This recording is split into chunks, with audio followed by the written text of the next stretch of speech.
Ikaw ang blind date na inirekomenda ni Aling Ramos, di ba? Nabalitaan kong 8 beses ka nang nakipag-blind date. Oo, ako nga. Ikaw naman si Mang Alonzo. Si Ginoong Montenegro, inirekomenda ni Aling de la Cruz.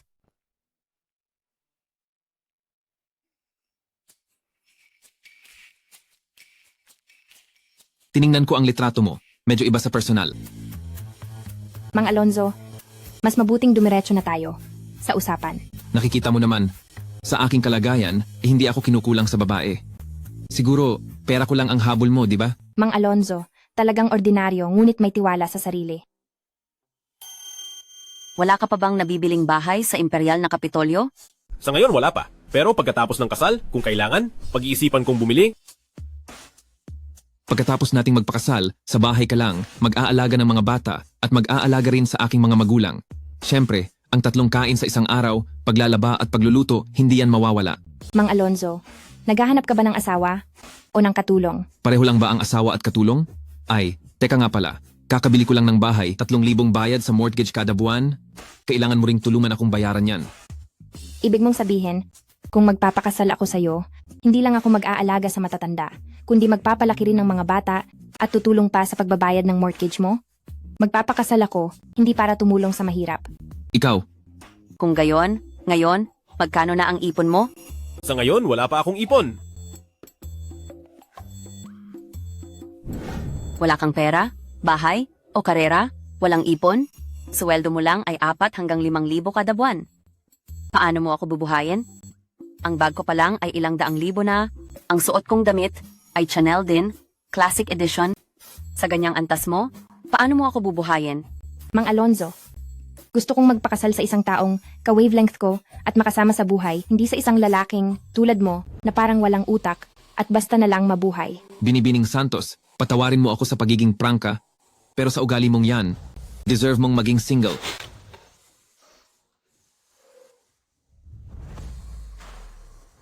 Binibine, ang pera ay numero lang. Para mapanatili ang relasyon ng dalawang tao, hindi ito nakasalalay sa pera bilang sentro. Sa pamamagitan ng pagsuporta at pagsasama, doon lang tatagal ang relasyon. Ang dukha na yan, ang galing magpanggap. Nagsasayang lang ng oras ko.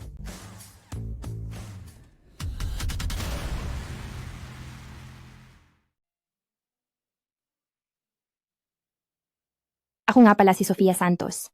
Diego Montenegro. Ito ang aking impormasyon. Ang sinabi mo kanina, narinig ko lahat at lubos akong sumasang-ayon sa iyong pananaw sa kasal. Binibining Santos, ang malaya at nakapag-iisang pananaw. Lubos din akong sumasang-ayon.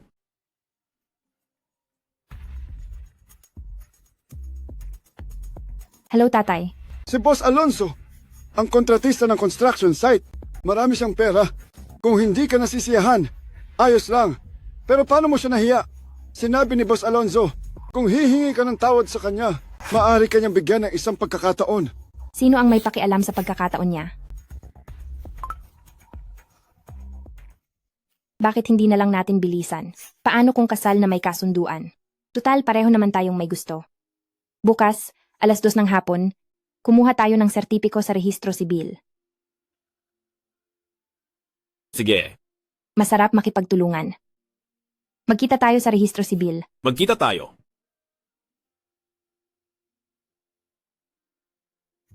Presidente, bakit po kayo nakikipag-date bilang isang ordinaryong tao? Total, kasal lang naman. Pareho lang kung sino man. Ang mayamang dalaga na ipinakilala ni Lola ay masyadong nakakagulo. Ako na ang bahala. Imbestigahan si Sofia Santos. Opo.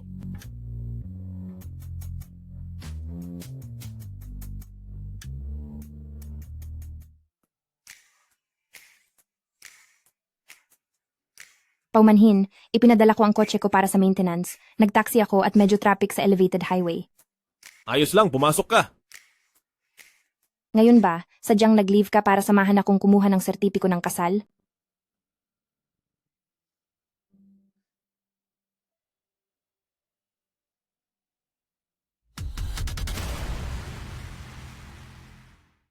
Hindi ko akalain na sa murang edad, ang kasal ay totoo na. Ay, oo nga pala. Narito ang 2,200,000. Hawakan. Mumuna ito. para maiwasan ang awkwardness. Nang hiwalay agad pagkatapos ikasal, lumipat ka na lang sa bahay ko. May apartment ako sa sentro ng lungsod. Bubuhayin mo ako? Hindi naman pwedeng ang may 5,000 sahod kada buwan ang bubuhay sa akin na may 8,000 sahod kada buwan, di ba? Kahit palsong kasal tayo, hindi ko naman pwedeng. Pabayaan ka. Ang interesanteng babae. Hoy, Luna. Meeting para sa bagong presidente? Sige, pupunta na ako. Oo nga pala, ang password ng kwarto ko ay 6 na 8. Diretso ka na lang doon. May gagawin pa ako sa kumpanya, kaya hindi na kita masasamahan sa paglipat. Sasamahan kita dahil nadaanan ko. Nadaanan? Ang kumpanya ko ay nasa grupo ng kasaganaan sa sentro ng pananalapi. Paano mo naman nadaanan? May kailangan lang akong asikasuhin doon.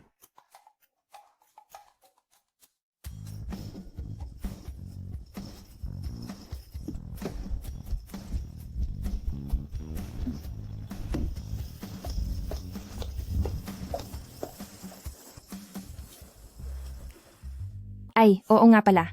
Mag-overtime ako ngayong gabi. Hindi mo na ako kailangang hintayin. Nakita mo ba na nagtatrabaho ako sa ganito kalaking kumpanya, kaya medyo naiinggit ka? Huwag kang mag-alala, ang ginto ay laging kumikinang. Hindi mo kailangang inggitin ako.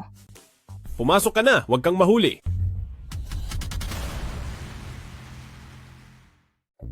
Presidente, Ipahayag na, kanselado ang pagpupulong sa pag-upo ng presidente.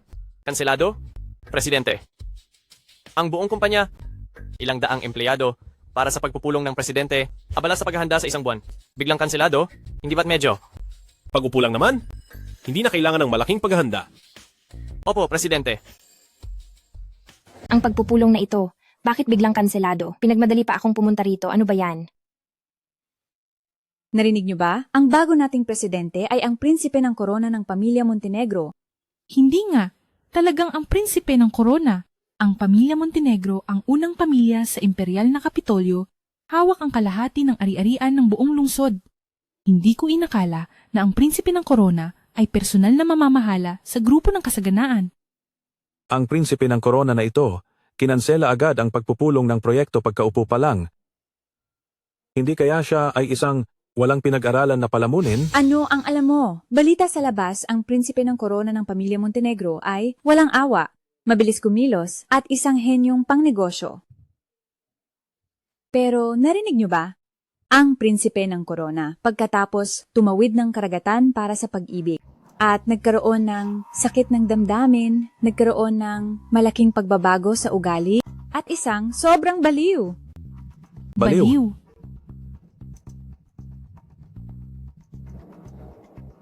Mas maganda pa rin ang nagpakasal ng mabilis kong asawa. Kahit wala siyang masyadong pera, mukhang maganda naman ang pagkatao niya.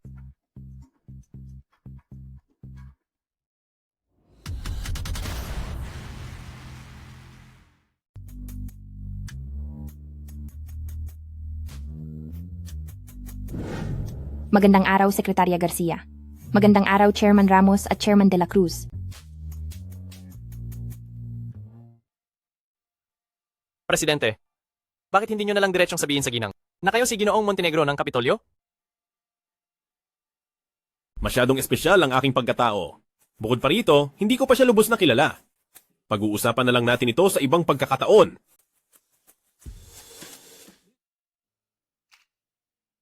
Linawin natin, ito ay isang palsong kasal. Kaya, upang maiwasan ang anumang hindi pagkakaunawaan, kailangan nating magkaroon ng 3 kasunduan.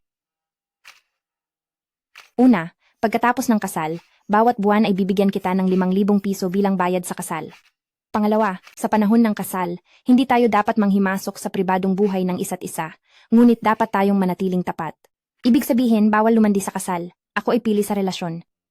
Pangatlo, ang ating kasunduan sa kasal ay para sa 1 taon. Sa loob ng 1 taon, kung sino man ang maagang magtatapos ng kasunduan, ito ay paglabag sa kasunduan. Kailangan niyang magbayad sa kabilang partido ng 50 milyon. Bakit? Masyado bang malaki ang bayad sa paglabag? Ayos lang. Basta't matapat na at hindi ka lalabag, walang magiging problema. Ang bayad sa paglabag ay maliit na bagay. Ngunit, ayon sa kasunduan, hindi mo balak gampanan ang mga tungkulin ng mag-asawa?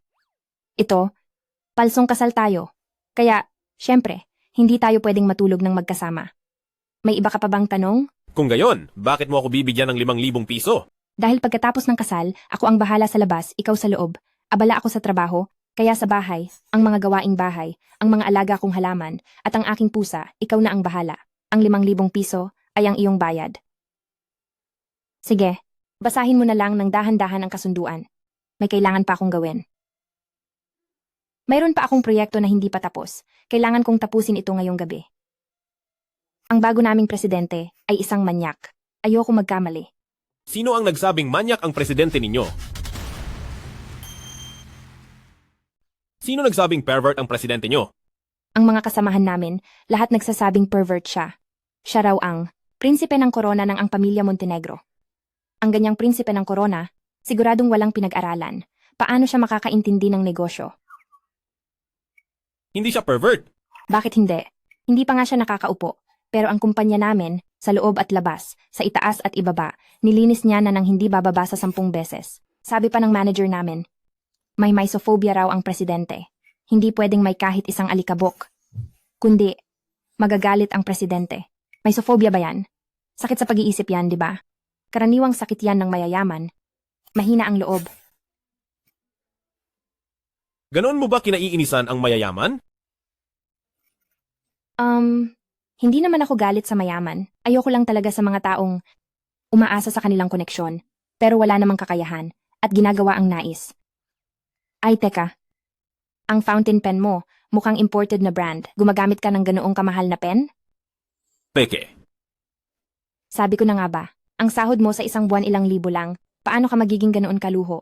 O ibalik ko na sayo.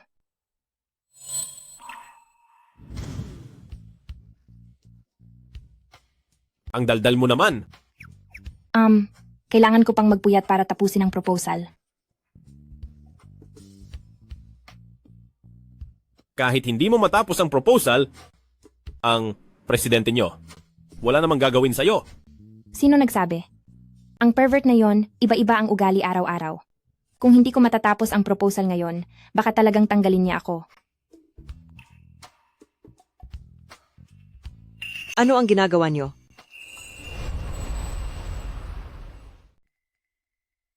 Anong ginagawa ninyo? Lola, bakit po kayo nandito? Nabalitaan ko lang na nagpakasal ka. Sabi ko, Diego, bakit hindi ka makinig kay Lola? Alam mo ba kung ilan sa mga babae, sa labas ang tapat? Aayusin ni Lola para sa'yo. Ang isang dalaga mula sa mayamang pamilya. Lola? Eto si Sofia? Kakapakasal lang namin. Magandang araw po, Lola. Ako si Sofia. Aalagaan ko po si Diego. Ay, Sofia, ang ganda mo pala. Gusto ka ni Lola. Lola, kukuha lang po ako ng prutas para sa inyo. Umupo po muna kayo. Hindi. Hindi gutom si Lola.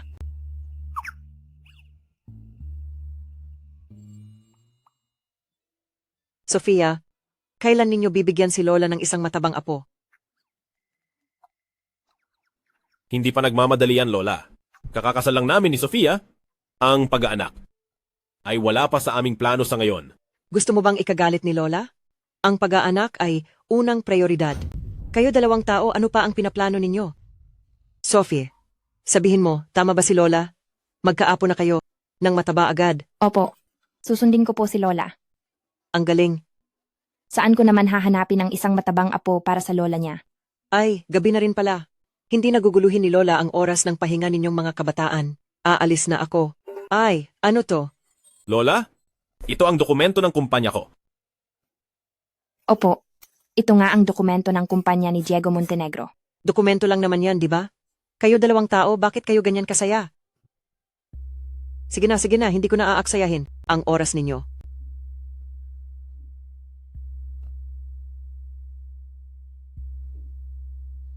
Ang lola mo, nagbigla ang inspeksyon pa. Madalas mangyayari ang ganito sa hinaharap. Kaya makipagtulungan ka ng maayos. Sige na, ako ang pinakamagaling. Magpasaya ng matatanda, ang napakagaling na pag-arte ko kanina.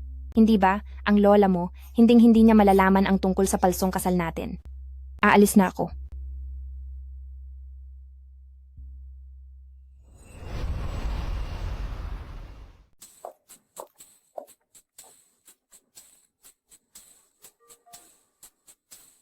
Manager, nandito na ako sa Hotel Perlas. Ang proyektong pang-ekolohiya ng grupo ng sumisikat na dragon, sisiguraduhin kong makuha. Sofia, ang boss ng grupo ng sumisikat na dragon mismo ang pumili sa iyo para makipag-usap, kaya dapat mong samantalahin ang pagkakataong ito.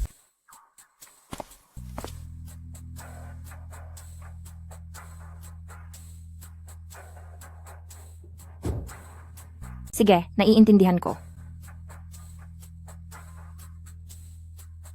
Presidente, ang hapunan ngayon ay inorganisa ng Presidente ng Kamara ng Komersyo ng Imperial na Kapitolyo. Malinaw na ang intensyon ng Kamara ng Komersyo, umaasa silang mamuhunan ka, Presidente, sa kanilang bagong proyekto. Bakit siya narito? Ginang, narito siya ngayon para makipag-usap tungkol sa proyekto sa grupo ng sumisikat na dragon. Oh, at saka, ang grupo ng sumisikat na dragon ay miyembro rin ng Kamara ng Komersyo ng Imperial na Kapitolyo.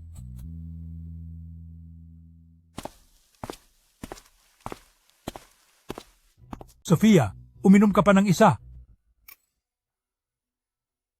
Boss C, hindi na talaga ako makainom. Pag-usapan na lang natin ang tungkol sa proyekto.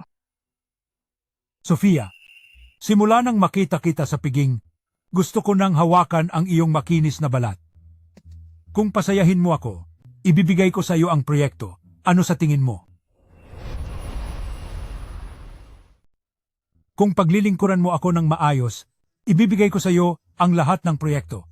Ano sa tingin mo?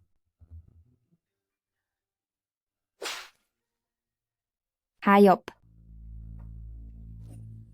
Lahat ng tao rito, sa loob at labas, ay mga tao ko.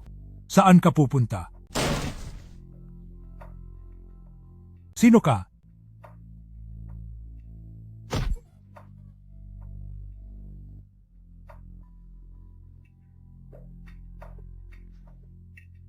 Sekretarya Garcia, ang mga proyekto ng grupo ng sumisikat na dragon ay hindi tatanggapin ng Tiansheng. Tungkol naman kay Boss C, ipadala siya sa Aprika para magtanim ng puno. Opo, Ikaw. Ikaw ang prinsipe ng korona ng pamilya Montenegro.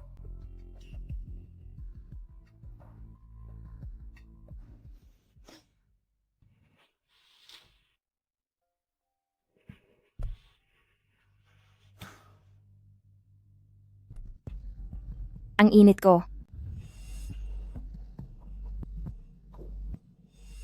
Anong nangyari sa'yo?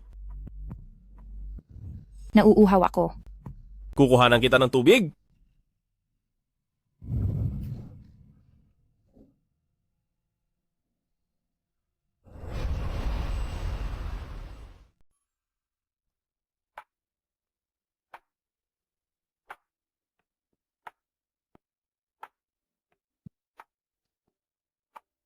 Anong nangyari? Bakit ako nandito?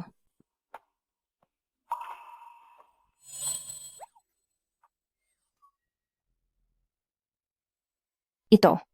Paano nangyari to?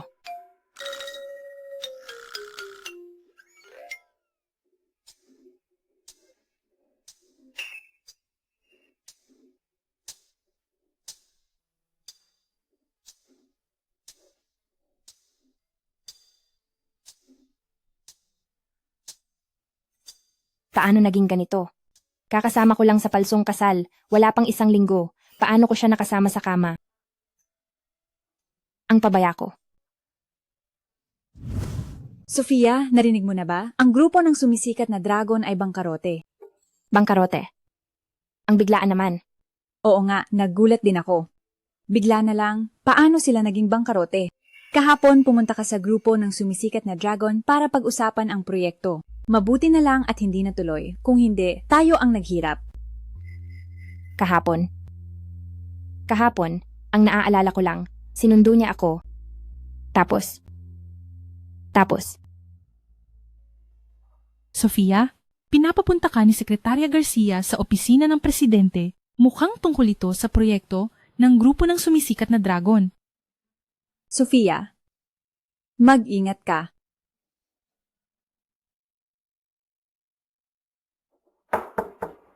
Presidente, pinapatawag niyo po ako?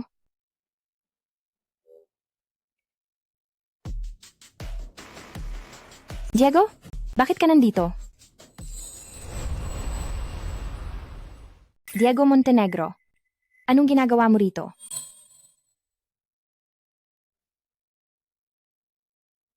Gulat ka.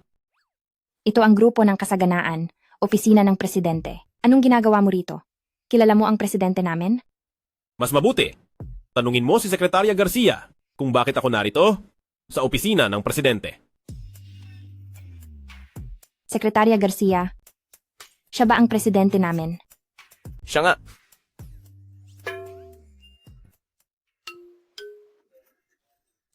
May kailangan pa akong gawin, kaya aalis na ako.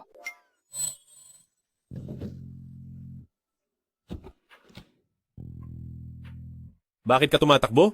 Takot ka bang kainin kita? Hindi ba't sabi mo bubuhayin mo ako? Baka hindi ko kayang buhayin ka. Ako ay baliw? Isang dakilang demonyo. Hindi. Sabi-sabi lang ang lahat ng iyon. Presidente, alam kong nagkamali ako. Palampasin ang mali ng iba, huwag mo na akong pagtuunan ng pansin. Presidente. Presidente Montenegro, Ginoong Montenegro. Naaalala mo ba? Ang ginawa mo sa akin kagabi? Ako, anong ginawa ko? Hindi ko matandaan. Hindi ko mamasamain na ipaalala sa iyo ang nangyari kagabi.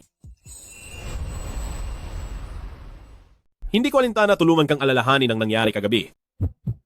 Hindi ko talaga matandaan. Nagkamali ako.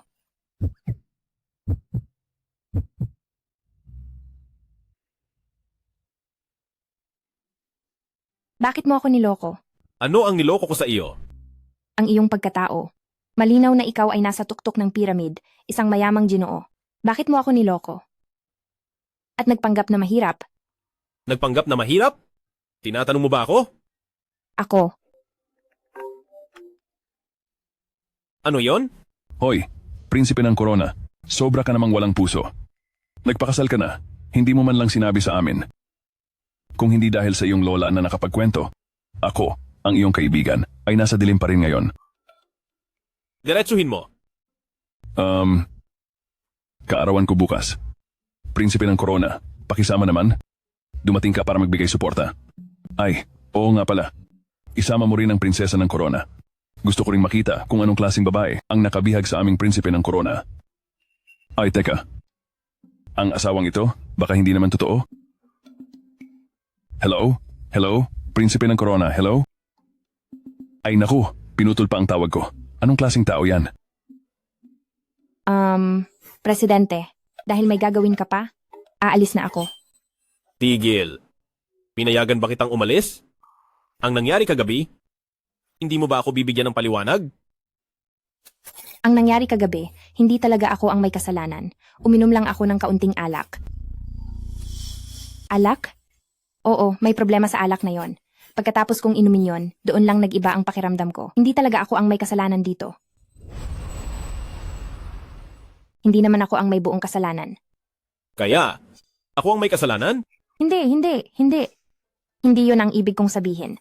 Kasi, naku, nangyari na. Tsaka, hindi naman ikaw ang nalugi. Bakit ka pa ganyan? Umalis ka. Hindi ba sabi mo bubuhayin mo ako? Magtrabaho ka ng maayos para bago matapos ang taon, mabilhan mo ako ng villa. Ikaw. Kapitalistang aso. Ang yaman-yaman mo, pero nagpanggap kang mahirap para pakasalan ako.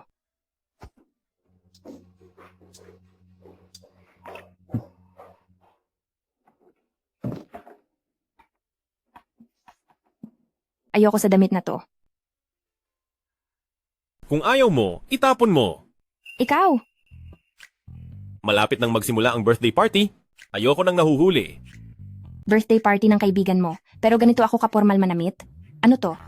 Ang hindi nakakaalam, iisipin pa, nasasali ako sa beauty pageant. Sige na, susuotin ko. Susuotin ko na, pwede na?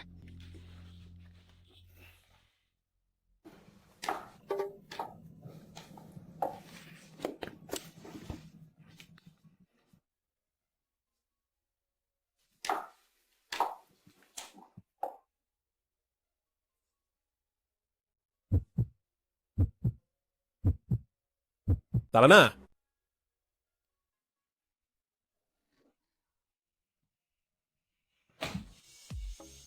May kakaiba kay prinsipe ng korona. Dati, napakasipag niyang dumating sa oras.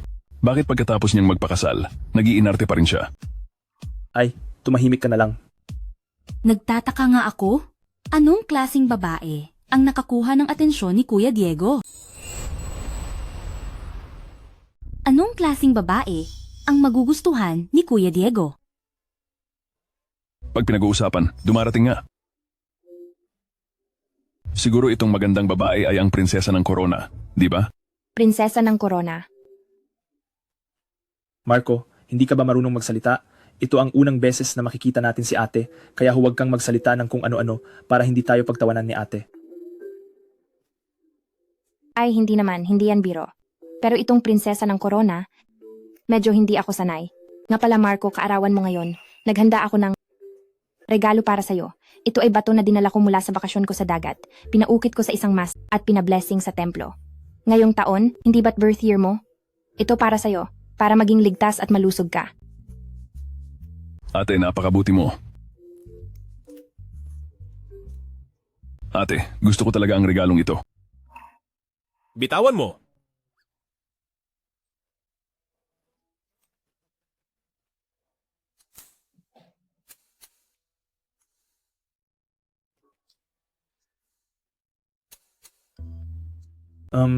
Sa tingin ko, halos kumpleto na tayo. Mag-toast tayo. Paumanhin sa inyong lahat. Nahuli ako.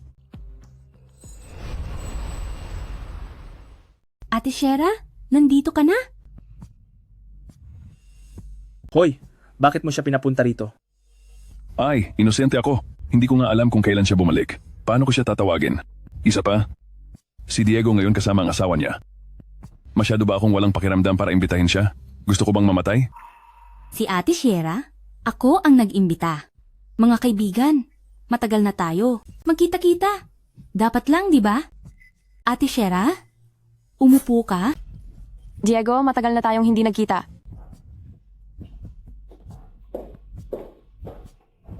Hoy, ikaw. Diego, bumalik ako ngayon para magtrabaho sa bansa. Hoy Marco, ano sa tingin mo? Sa aking pagmamasid?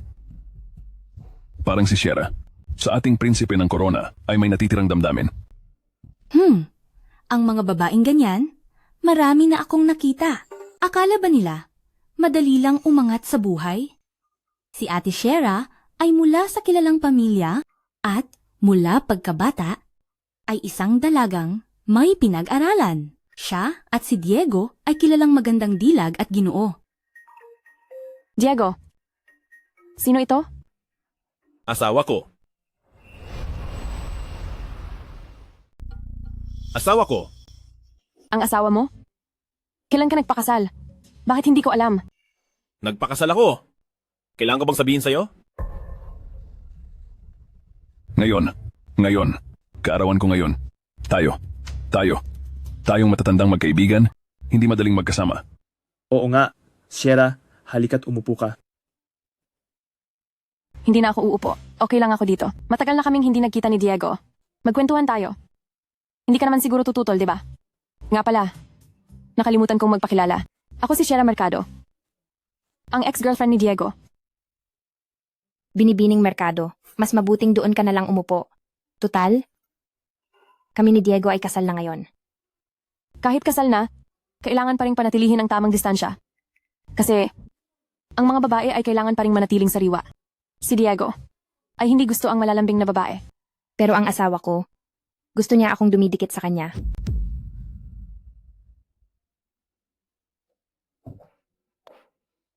Diego!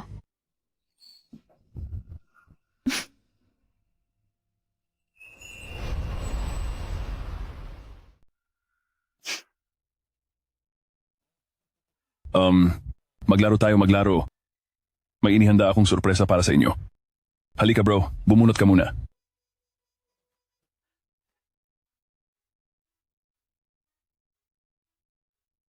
Makipagsayaw ng sexy sa isang miyembro ng opposite sex dito. Sexy dance.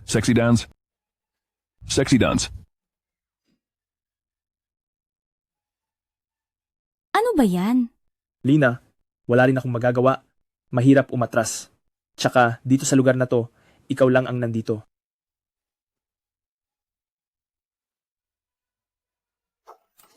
Sexy dance, sexy dance, sexy dance. Tara, tara, sama-sama. Tara na, tara na.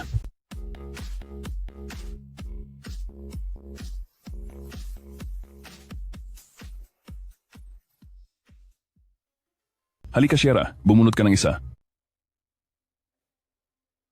Katotohanan. Ang iyong unang beses, kanino mo ibinigay? Ang iyong unang beses ay ang unang beses sa kama? Kung gayon, ang unang beses ni Ate Shera ay tiyak na ibinigay kay Kuya Wang. Lina, huwag kang manggulo. Pupunta ako sa palikuran.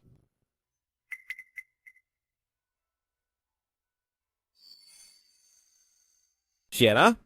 2 taon tayong magkasama, pero walang nangyari. Kung kilala mo ang ugali ko, dapat alam mong tumigil na. Diego, may lihim na problema ako. Kaya tayo naghiwalay noon. Hindi mo pa rin ba? Ako makalimutan? Alam mong babalik ako. Kaya sinadya mong maghanap ng babae para inisin ako. Diego, magsimula ulit tayo. Nandito na ako ngayon, at hindi na. Ako aalis.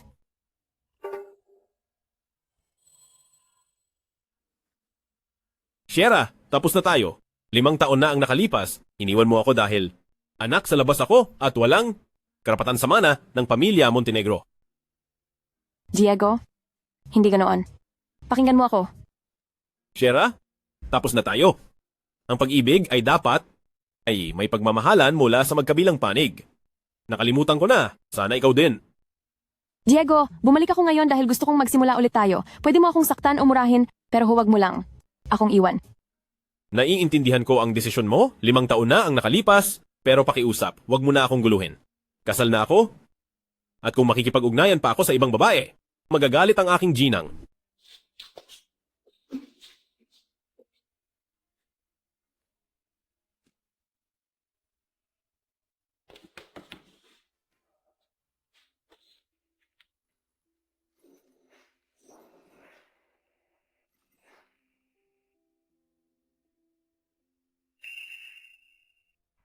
Maghiwalay na tayo.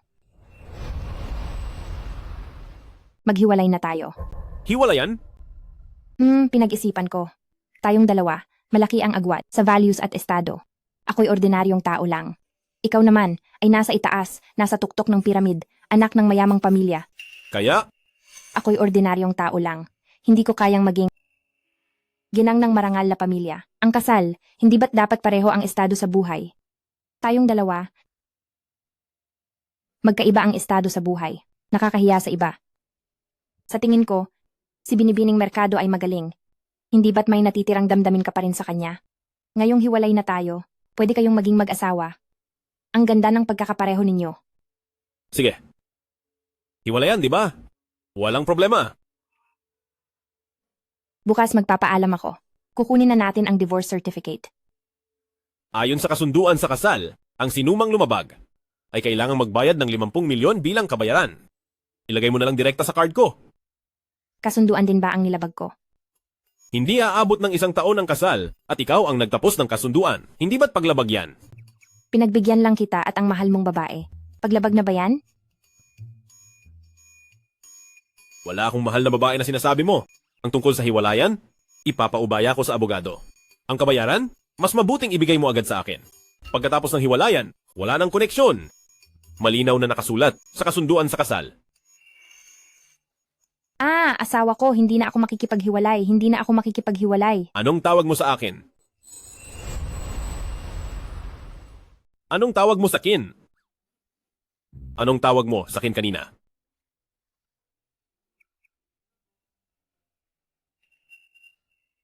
Asawa. Asawa ang tawag ko sa'yo. Sa kasunduan sa kasal, wala namang nakasaad na bawal kang tawaging asawa, di ba? Sige. Huling beses na yan. Huwag na ulitin. Sige, wag na ulitin. Sofia Santos, nilinaw ko na kay Sierra Mercado, 5 taon na ang nakalipas. Iniwan niya ako dahil anak sa labas ako, iginagalang ko ang desisyon niya. Ngayon, lumipas na ang 5 taon at wala na akong anumang nararamdaman para sa kanya. Bakit mo sinasabi sa akin ang lahat ng ito? Ayoko lang na magkamali ka ng akala. Sa batas, tayo ang mag-asawa. Hinding-hindi ako. Maglolo ko sa kasal. Kung may mangyari sa hinaharap, huwag mong kimkimin. Ihahatid.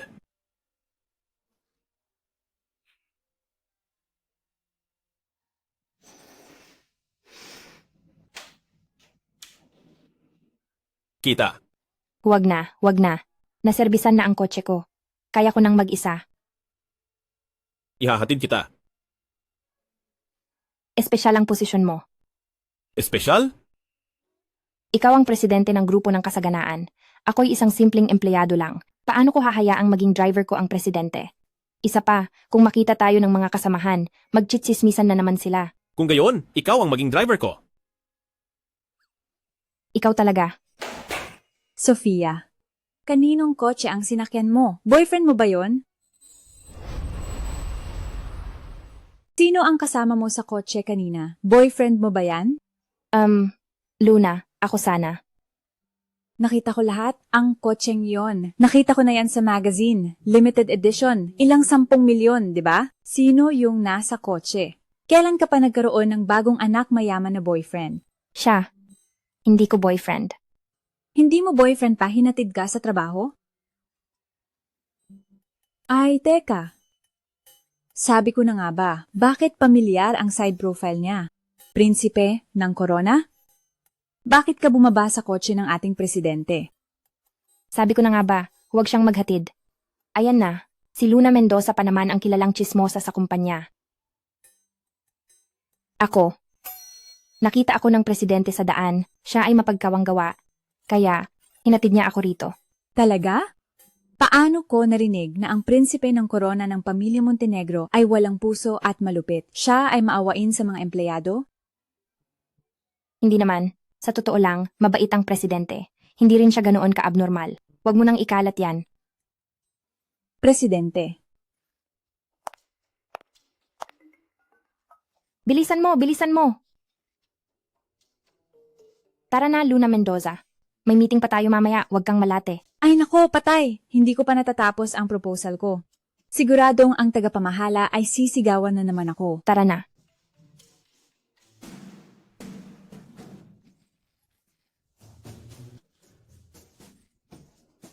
Dito na lang ako maghihintay ng elevator. Bakit hindi siya pumasok? Ito ang pribadong elevator ng presidente. Pribadong elevator ng presidente. Pasensya na, nakalimutan ko, aalis na ako. Ano ang sinabi mo sa akin kanina? Pervert? Hindi, presidente. Mali ka. Paano ko naman sasabihin na pervert ka? Pinupuri kita na mapagkawang gawa at maalalahanin sa empleyado. Ipinagtatanggol kita. Kung hindi ka naniniwala, tanungin mo si Luna.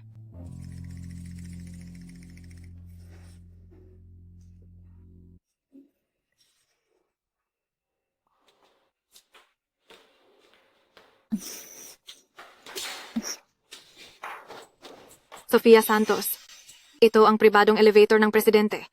Bakit ka lumabas mula sa pribadong elevator ng presidente? Direktor Salvador, ako.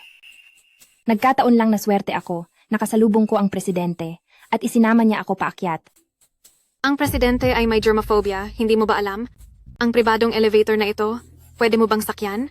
Sa pagkakataong ito, sige na, pero sa susunod na maging hindi makatwiran ka, ako mismo ang kakausap kay vice-presidente ko. Sige, wag na ulitin. May gagawin pa ako kaya aalis na ako. Sofia Santos, itigil mo na ang mga maliliit mong plano. Ang presidente namin ay ang prinsipe ng korona ng pamilya Montenegro. Hindi siya ang tipo na basta-basta lang malalandi ng isang babaeng tulad mo. Ang presidente namin ay ang prinsipe ng korona ng pamilya Montenegro. Hindi siya basta-basta malalandi ng isang babaeng tulad mo. Direktor Salvador, anong ibig mong sabihin? Anong ibig kong sabihin? Hindi mo ba naiintindihan? Ang prinsipyo na kahit direkta ang salita, may katotohanan. Hindi mo ba maintindihan? Sofia Santos, hindi mo ba alam kung sino ka?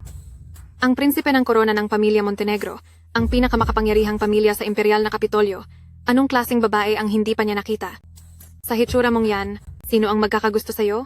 Punong tagapamahala Salvador, ang trabaho ay trabaho, ang personal na buhay ay personal na buhay. Kung tungkol sa trabaho, malugod kitang tinatanggap na makipag-usap sa akin. Pero kung tungkol sa personal kong buhay, hindi mo na kailangang magbigay ng iyong mga opinyon, di ba? Ang talas ng dila mo, kaya pala sa loob lang ng 1 taon, nakuha mo ang posisyon ng katulong na tagapamahala sa departamento ng grupo ng proyekto. Ang posisyon ko bilang katulong na tagapamahala sa departamento ng proyekto, paano ko nakuha? Wala akong pinagsisisihan. Walang pinagsisisihan ng konsensya mo? Lumabas ka ng hating gabi mula sa kwarto ni Vice Presidente Go, tapos sasabihin mo sa akin na wala kang pinagsisisihan? Kaya pala si Vice Presidente Go ay labis na humahanga sa'yo, sinasabing ikaw ang huwarang empleyado ng grupo ng kasaganaan, ang aming bituin sa hinaharap. Ang tao kasi, kailangan talagang may diskarte para umangat. Punong tagapamahala Salvador. 3 buwan na ang nakalipas at naipaliwanag ko na. Ang sitwasyon noon ay dahil lang sa kailangan baguhin ang plano ng proyekto at ayusin ang proyekto. Kami ni Vice Presidente Go ay nag-uusap lang tungkol sa proyekto. Pero kung may mga taong may masamang hangarin na mag-isip, wala nang silbi ang sasabihin ko.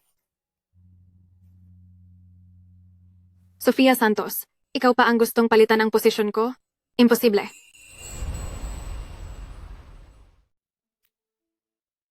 Presidente, ang lupa ng grupo ng kagandahan sa Timog na Distrito ay magiging isa sa pinakamalaking proyekto sa susunod na 3 hanggang 5 taon.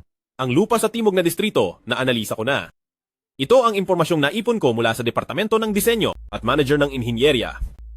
Ibigay mo ito sa Departamento ng Proyekto at kailangan nilang makuha ang lupang ito sa loob ng 3 araw. Opo.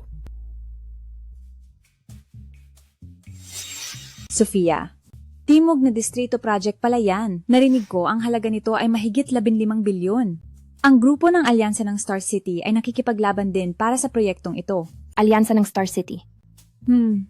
Ang boss ng grupo ng Alyansa ng Star City ay galing din sa ibang bansa at isa pa siyang guwapong lalaki. Good Hello. evening, Sofia. Ako ito. Nasa Redwood Club ako. Pwede ba tayong magkita? Sige, pupunta ako. Sofia, saan ka pupunta? Si Direktor Salvador ay nakikipagkompetensya rin sa proyektong ito. Hindi ba't palagi kayong magkaaway ni Direktor Salvador? Kailangan mong magpakatatag. Sa kritikal na sandaling ito, huwag kang magpabaya. Mayroon akong gagawin at dadaan na rin ako sa Timog na Distrito ng pagpapaunlad para tingnan sa lugar.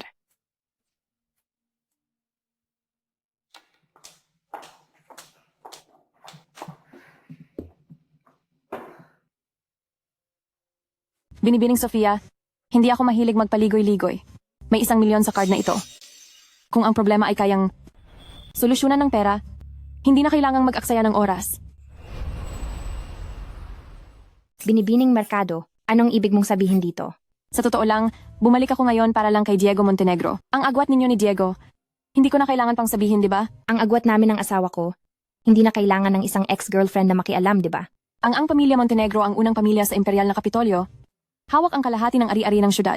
Si Diego Montenegro ang tagapagmana ng ang pamilya Montenegro. Bukod pa sa kanyang galing, tinatawag siyang paborito ng langit. Sa buong imperial na Kapitolyo, walang babae. Ang hindi magkakagusto sa ganyang lalaki, di ba? Kaya, dapat mayroon kang pagkakilala sa sarili. Ang pamilya Santos ninyo ay ordinaryong pamilya lang. Inimbestigahan kita. Binibining Santos. Ikaw ay isa lamang nagtapos sa ordinaryong universidad na may ordinaryong degree. Sa tingin mo, karapat-dapat kang tumayo sa tabi ni Diego Montenegro? Sa anong karapatan mo sinasabi yan sa akin? Hindi mahalaga ang pagkakakilanlan. Kami ni Diego Montenegro. Ang ginawa ng tadhana. Ang pamilya Mercado namin ay isang prominenteng pamilya at matagal nang magkaibigan ang pamilya Montenegro. Ano ang ipinagmamalaki mo laban sa akin? Ano kung mas magaling ka sa akin? Huwag mong kalimutan, ako ngayon ang karapat-dapat ginang Montenegro. Ikaw, isang binibining galing sa maharlikang pamilya. Hindi ka siguro gagawa ng sisira sa kaligayahan ng iba. Isang kabit, di ba? Ikaw. Bukod pa rito, kami ni Diego ay nagmamahalan talaga at hindi namin pinapansin ang mga makamundong bagay na yan. Ay oo nga pala, ang lola ni Diego ay pinapabilis akong bigyan siya ng matatabang apo. Kaya naman, kami ni Diego kamakailan ay nagsisikap sa bagay na yan. Sofia Santos, ang relasyon namin ni Diego Montenegro ay matagal na. Sa tingin mo ba, sa ilang araw lang, magigiba mo ito? Gaano man kayo ka-in love, iyon ay nakaraan na. Tingnan mo si Diego, malapit na siyang mag-30 taong gulang. Ang magkaroon ng 1 o 2 dating kasintahan, hindi ba normal lang iyon? Kung hindi, baka isipin ng iba na may problema siya. Mga lalaki kasi, ang magkaroon ng puting buwan o first crush ay hindi naman malaking bagay. Ang tao, dapat tumingin sa unahan. Hindi pwedeng habang buhay umasa lang sa alaala. Tama ba? Sofia Santos, ang matatas mo namang magsalita. Paumanhin, binibining merkado, hinahanap ako ng asawa ko. Sasagutin ko lang ang tawag.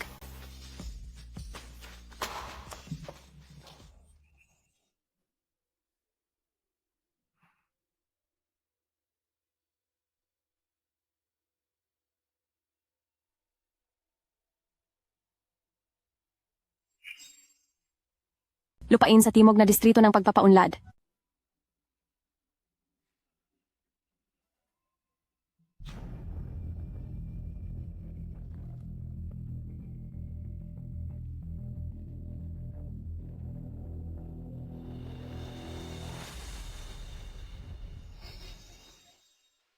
Hello, Diego. Anong meron? Nasaan ka? Nandito ako sa timog na distrito. Ngayong gabi, huwag mo na akong hintayin para sa hapunan. Ngayong gabi, pinapabalik tayo ni Lola sa matandang mansyon para kumain. Huwag kang malalate. Ano? Babalik sa matandang mansyon para kumain? Sige, darating ako sa oras.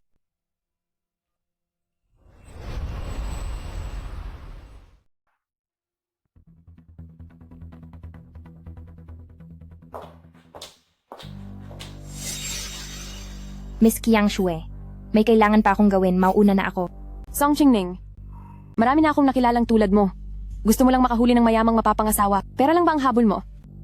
Ang 1 milyong ito, kung iniisip mong kulang, magbigay ka ng presyo. Magkano? Para ka lumayo kay Jiang Wang. Liu Qiang Shue.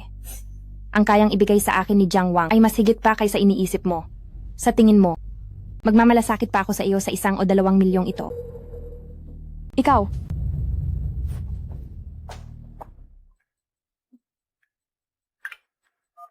hello, si Boss Wu ba ito? Narinig ko na ang Star City Alliance ninyo. Ay gusto ang South District yung lote ko roon. Tamang-tama, may plano ako. Sige.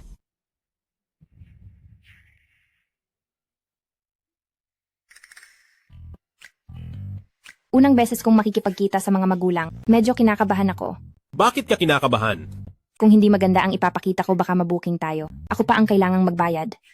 Sobrang kulang ba siya sa pera? Bakit puro pera ang bukang bibig niya? Hindi mo kailangang kabahan. Kakain lang naman tayo ng simple.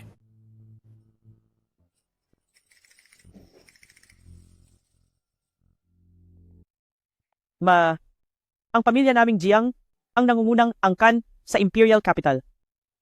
Paano naman basta-basta papayag na ang isang simpleng dalaga na makapasok sa pamilya? Paano ninyo basta-basta papayagan ang isang batang pasaway na makapagpakasal dito? Oo nga, Lola. Ang unang pamilya sa imperial na Kapitolyo, aling binibini ang hindi nag-aabang kay Diego? Si Diego ay hindi makatwiran. Paano ka rin nalilito? Ang batang ito ay nagkagusto, at kung siya ang may gusto, sa sarili niyang buhay, dapat siya ang magdesisyon. Lola, tama ang sinabi mo. Ngunit, si Diego ang pamilya Montenegro, nag-iisang tagapagmana, ang magiging ginang Montenegro, dapat ay isang mayamang dalaga. Itong si Sofia Santos, mula lang siya sa isang hamak na pamilya. Sa liblib na lugar, lumalabas ang masamang tao. Alam mo naman, sino ang nakakaalam kung anong uri ng pagkatao ang maituturo sa kanya? Oo nga, Lola. Kahit masakit magsalita si Jushang, may punto naman ang sinabi niya. Hindi ba bumalik na ang binibini ng ang pamilya Mercado? Bakit hindi na lang tayo pumili ng magandang araw at ikasal na si Diego? Sa dalaga ng ang pamilya Mercado? Lola? Kami ni Sofia ay bumisita sa inyo. Halikayo. Lola, ito ang pintura na regalo ko sa inyo, ang ilustrasyon ng maringgal na tanawin. Sana magustuhan ninyo. Gusto ko. Tatay, nanay, ito ay isang maliit na handog. Sofia, halika rito sa Lola. Gusto ka rin ni Lola, talagang gusto ka niya. Diego, sa tingin ko ay hindi makatwiran? Ang kasal ay isang malaking bagay. Hindi ito laro. Dalhin mo ang babaeng ito palabas.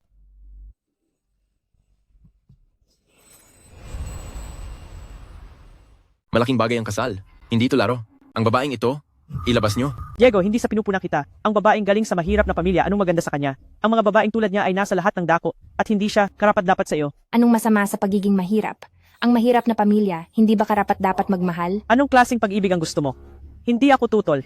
Pero ang tulad mo, sa iyong katayuan at pagpapalaki, hindi ka karapat-dapat sa ang pamilya Montenegro. Oo, hindi maganda ang aking kalagayan.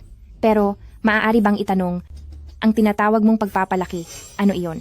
Ang may pinag-aralan at matalino ay pagpapalaki. Ang sining at kalinangan ay pagpapalaki. Ang taong makakatabi ni Diego dapat ay isang mayamang dalaga at hindi tulad mo, isang ordinaryo at simpleng babae. Maraming tao sa lipunan na mula pagkabata, walang pagkakataong matanggap ang tinatawag mong pagpapalaki. Ayaw ba nila? Ang kanilang buhay ang hindi pumapayag. Masasabi mo bang wala silang lahat ng pagpapalaki? Paano mo ako kausapin ng ganyan? Pag-usapan ng paksa lamang ako. Sa tingin ko minsan, ang kabaitan at katapatan ay mas mahusay kaysa sa tinatawag mong pagpapalaki 100 beses. Anong ginagawa mo? Hindi ko papayagan ang ganitong babae na makapasok sa ang pamilya Montenegro. Hindi ko papayagan ang babaeng ito na makapasok sa ang pamilya Montenegro. Hindi siya nagpakasal sa ang pamilya Montenegro. Ako ang pinakasalan niya. Walang kinalaman ang pamilya Montenegro dito. Diego, ikaw. Sa totoo lang, isa ka lang inain ako. Ang pagkontrol mo sa akin ay sobra na. Walang hiya. Diego, paano ka makipag-usap kay Aling Crisanta? Si Aling Crisanta, paano kanya tinatrato? Nakikita ng lahat. Anong klaseng ugali yan? Anong ugali ko? Binugbog niya ang ginang ko kanina. Anong ugali pa ang gusto mo? Walang galang. Paano mo nagawang kausapin si Aling Crisanta ng ganyan? Si Aling Crisanta, ano ang mali sa pagtuturo niya sa mga nakababata? Bilang tagapagmana ng ang pamilya Montenegro, ang ugali mo ay napakatigas. Wala kang paggalang. Kung ipipilit mong pakasalan ng babaeng ito, babawiin ko ang karapatan mong pagmana ng ang pamilya Montenegro. Naku po, nagdulot ba talaga ako ng gulo? Ang karapatan kong magmana ng ang pamilya Montenegro ay galing sa'yo? Ikaw. Tama na, tama na. Ano ba yan? Magsalita ka rin. Nakita mo ang lahat, hindi ba ito kalokohan? Hindi ko nasasabihin kung sino ang nagkakalat, pero si Sophie, lubos akong nasisiyahan at gusto ko siya. Kung sino man ang may problema kay Sophie ko, ay may problema sa akin, ang ulo ng pamilya. Ma, bakit ganyan ka rin? Bakit hindi ka na nakikinig sa akin? Sophie, umupo ka rito sa tabi ni Lola, halika. Lola,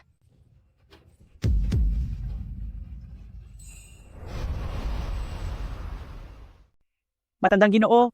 Alam mo naman, si Diego, mula pagkabata, hindi kami malapit. Sa hinaharap, kung magpakasal si Sofia Santos sa pamilya Montenegro at siya ay isang walang pinag-aralang batang pasaway, ano pa ang lugar ko dito? Si Diego Montenegro, ugat ng kasamaan. Ano pa ang pagmamahal na pag-uusapan? Noon, ang sarili nating si Gabriel Montenegro, may nangyari, siguro siya ang may binabalak na masama. Kung hindi lang maagang namatay si Gabriel Montenegro at ngayon hindi ako makabuo ng anak, kung hindi, mananahimik na lang ba ako sa pamilyang ito? Ginang, huwag nang balikan ang nakaraan. Si Diego Montenegro na ang namamahala sa pamilya Montenegro. Kung ikaw ay hindi makatwiran, hindi kita matutulungan. Hindi ba ito para sa atin? Sana ang batang pasaway na iyon ay hindi magtanim ng galit sa akin.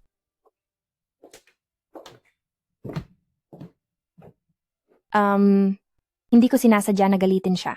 Ako. Wala kang anumang kasalanan. Ikaw ay akin. Hindi mo kailangang manahimik na lang. Kung hindi mo gusto ang pamilya Montenegro, tandaan mo lang ito, ako ang pinakasalan mo, at hindi ang pamilya Montenegro. Walang sino man ang may karapatan na paalisin ka.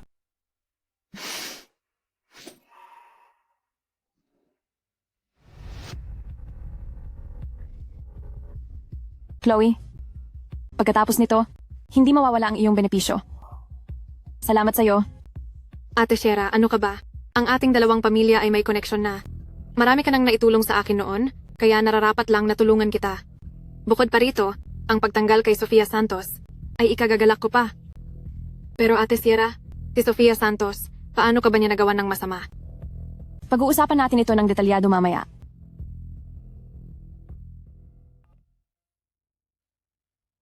Ay nako, masama ang nangyari. May malaking problema.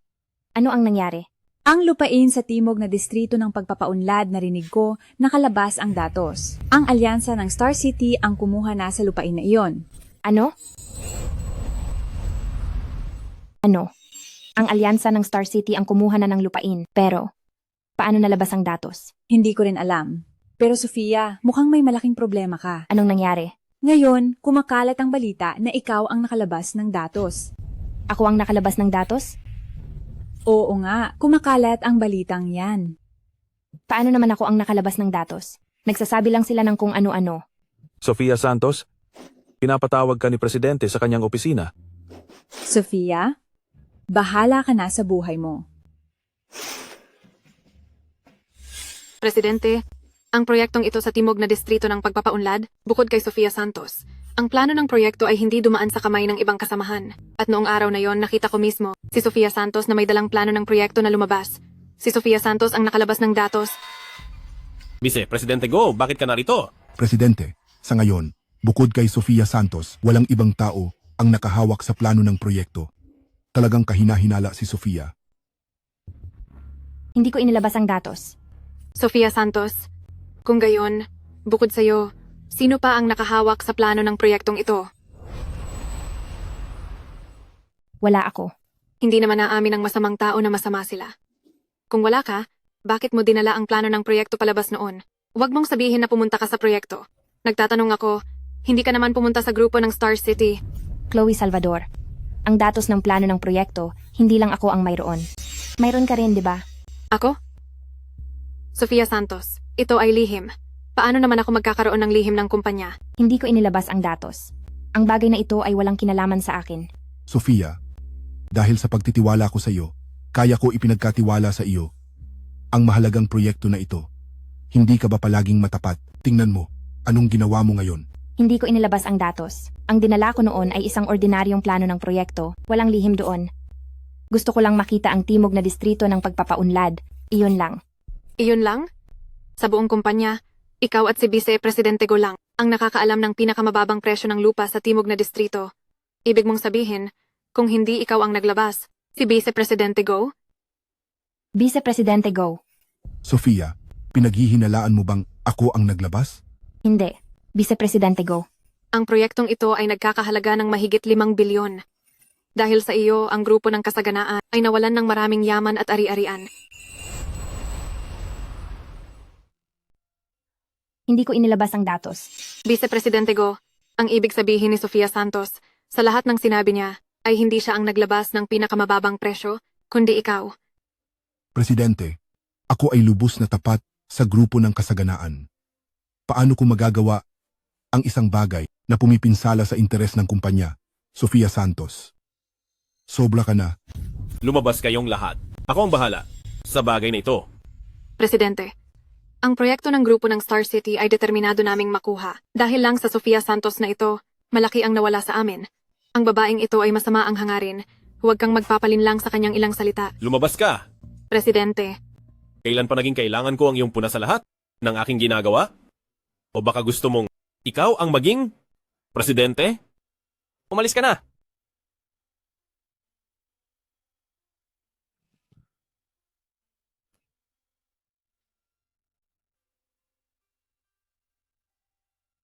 Wala talaga akong inilabas na lihim ng kumpanya. Pati ikaw, hindi ka ba naniniwala sa akin? Sa damdamin, naniniwala ako sa iyo dahil ikaw ang aking asawa. Ngunit bilang isang pinuno, mayroon akong ilang daan na empleyado sa ilalim ko, napakaraming bibig. Kahit na gusto kitang paboran, kailangan kong maglabas ng matibay na ebidensya. Ngunit sa ganitong uri ng bagay, saan ako makakahanap ng ebidensya? Sino ang nakita mo? Tinatanong kita, sino ang nakita mo nitong mga araw? Anong transaksyon ang ginawa mo? Anong sinabi mo sa sino? At saan? Nitong mga araw na to, kapag wala ako sa kumpanya, hindi ba't kasama mo ako? Sigurado ka? Hindi rin ako masyadong sigurado. Nasaan ang utak mo? Nakipagkita ako sa ex-girlfriend mo. Mas mabuti pang ingatan mo ang iyong pananalita. Nakipagkita ako kay Sierra Mercado. Sige na, lumabas ka. Ngunit ako at si Sierra Mercado, bukod sa pag-uusap tungkol sa iyo, wala na kaming pinag-usapan pa. Bakit mo siya nakipagkita? Kailangan pa bang itanong yan? Nakipagkita ako sa ex-girlfriend mo, hindi naman siguro para pag-usapan ang pampaganda ng balat. O paraan ng pagkontrol ng asawa, di ba?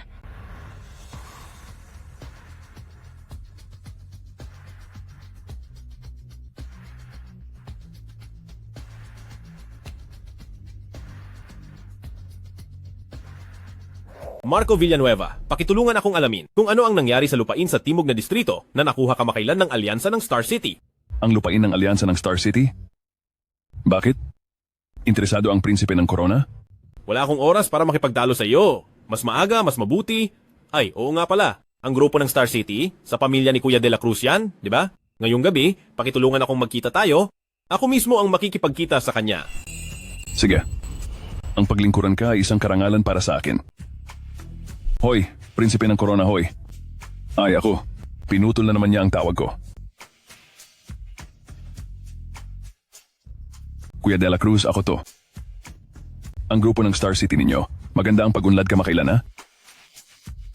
Sige. Mabuti. Kung may oras, magkita tayo. Sige.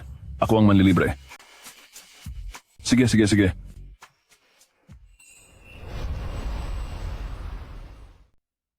Ayos ka lang ba, Sofia? Hindi ako ang nagkalat nito. Wala akong kinalaman dito. Pero sinasabi ng lahat na ikaw ang nagkalat nito at sinasabi rin na ikaw at ang ating presidente ay may lihim na relasyon. May lihim na relasyon kami ng presidente? Sino ang nagsabi niyan? Lahat sila nagsasabi niyan. Sobra na. Ang dudumi ng mga taong yan. Hindi rin naman masisisi. Ang mga kasamahan, hindi ba't ilang beses ka nang bumaba mula sa kotse ng presidente? Hindi ba't normal lang ang ganyang pag-aakala? Hindi ka naman siguro talaga at ang presidente ay may lihim na relasyon, di ba? Ikaw. Sofia, parang lahat ngayon ay hindi ka na gusto.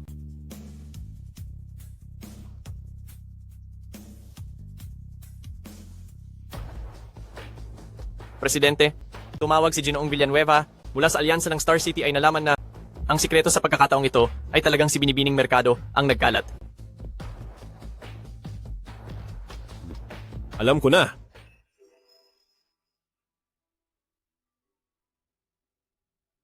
Diego, ikaw pala yan. Pasok ka, umupo ka. Anong problema? May kailangan ka ba? Ang lupa sa timog na distrito. Anong nangyari? Anong lupa sa timog na distrito? Diego, anong sinasabi mo? Sierra Mercado, magpapanggap ka pa sa akin? Ang pinakamababang presyo ng lupa sa timog na distrito ay ikaw ang nagkalat. Hindi ako, Diego. Paano ko naman magagawa ng walang dahilan na ilabas ang mga sikreto? Sierra Mercado, alam mo ang estilo ko sa paggawa ng mga bagay. Ako, Bakit mo ginawa yan? ang lahat ng ginawa ko ay dahil sa iyo. Dahil sa akin. Kaya inilabas mo ang mga sikreto ng grupo ng kasaganaan at sinisi ang kasalanan sa iba? Hindi ganoon, Diego. Ginawa ko ito para tulungan kang makuha ang lupa sa timog na distrito. Sa tagal na ng ating relasyon, hindi mo ba ako kilala kung anong klaseng tao ako? Dati, akala ko kilala kita. Simula nang iwan mo ako dahil hindi ako ang presidente ng grupo ng kasaganaan, kaya ka umalis. Tapos na tayo. Diego, sinisisi mo pa rin ba ako dahil iniwan kita noon? Sa totoo lang, mayroon din akong lihim na problema na hindi maiiwasan. Ano man ang lihim mong problema, wala akong pakialam. Sinasabi ko sa iyo, huwag mong saktan ang ginang ko sa hinaharap. Kung hindi, gagamitin ko ang sarili kong estilo sa paggawa ng mga bagay. Diego, ginawa ko ang lahat ng ito. Dahil sa iyo. Para lang sa titulo ni Ginang Montenegro. Tapos na tayo. Sierra Mercado, alam mo ang estilo ko sa paggawa ng mga bagay. Huwag na ulitin. Nagkamali ba talaga ako? Diego? Patawad.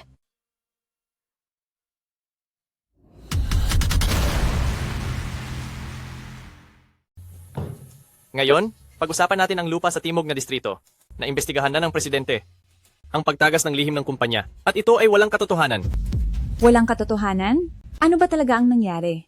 Tama. Walang pagtagas ng lihim ng kumpanya. Bukod pa rito, nakuha na ng presidente ang proyekto sa timog na distrito. Ang lupa sa timog na distrito. Hindi ba ito nakuha ng alyansa ng Star City? Paano nangyari iyon? Ang lupa sa timog na distrito ay ipinagkatiwala kay Sofia Santos. Ang kasanayan sa trabaho ni Sofia Santos, naniniwala kong lahat kayo ay alam ng lahat. Wala naman siguro kayong tutol, tama? Walang tutol. Salamat. Ako. Ang kultura ng grupo ng kasaganaan ay hindi kailanman pumupuna sa mga empleyado. Tungkol dito, ayaw kong mangyari pa ang ganitong masamang gawi sa hinaharap. Opo. Tapos na ang pulong.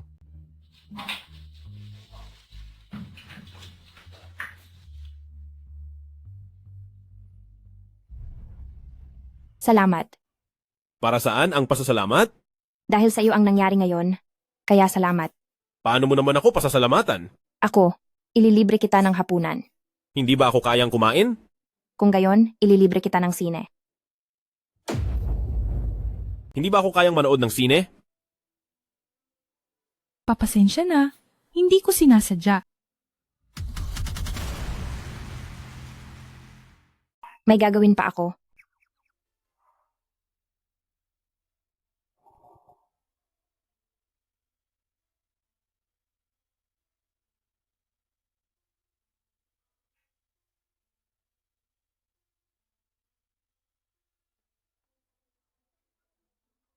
Aalis na ako. Uy, Maya. Yung dokumento ko. Uy, ano ba yan? Talaga bang lumandi ka sa presidente? Ako.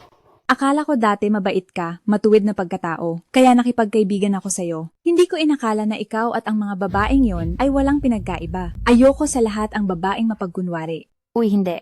Hindi. Luna Mendoza ako. Ngayon, hindi mo na kailangang ihatid ako sa trabaho. Ayoko na talagang pagtsismisan pa ng mga kasamahan ko. Chismis? Ako, ihahatid ang sarili kong asawa sa trabaho. Sino ang magchichismis? Hayaan na. Mula ngayon, ako na lang ang papasok sa trabaho. Ikaw, bitawan mo ako.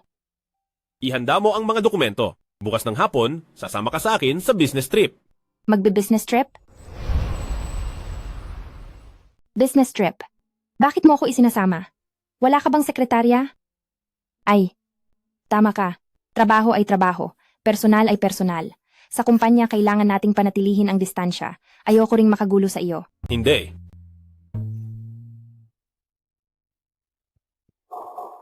Ate Wenwen, kakakita ko lang sa kanya na bumaba sa kotse ng presidente. May mga tao talaga, walang totoong kakayahan, may masamang gawa pa, hindi magtrabaho ng maayos. Isang bagay lang ang iniisip, ang nakahawak sa mataas na posisyon, paano lumandi sa lalaki. Umakyat sa posisyon sa masamang paraan gamit ang ganda. Sofia Santos, paano ka bumaba sa kotse ng presidente? Kung kaninong kotse ako bumaba, hindi ko kailangang mag-ulat sa iyo, di ba? Ang matalas mo talagang magsalita. Sofia Santos. Ang mga babaeng magtrabaho, gumagamit ng kaunting paraan, naiintindihan ko rin. Ano ba talaga ang gusto mong sabihin? Ikaw pa? Gusto mo pang lumandi sa presidente namin? Hindi mo ba tinitingnan ang masamang mukha mo? Ang presidente ay ang prinsipe ng korona ng pamilya Montenegro. Magugustuhan ka ba niya? Ang presidente ay prinsipe ng korona ng pamilya Montenegro. Mapapansin ka ba niya? Wala akong ginawa. Nakita ko lahat. Noong araw na yun sa opisina, nakayakap ka pa sa presidente. Talagang walang hiya. Akala ko pa naman dati, mabait ka. Hindi mo talaga alam ang nasa loob ng isang tao. Wala akong ginawa. Wala ka? Wala ka? Paano ka bumaba sa kotse ng presidente? Kung wala ka, bakit ka isasama ng presidente sa business trip? Kung wala ka, sa pagtagas ng impormasyon ng kumpanya, isang malaking bagay, bakit ka poprotektahan ng presidente? Ako. Kailangan mo bang sabihin ko sa'yo kung bakit?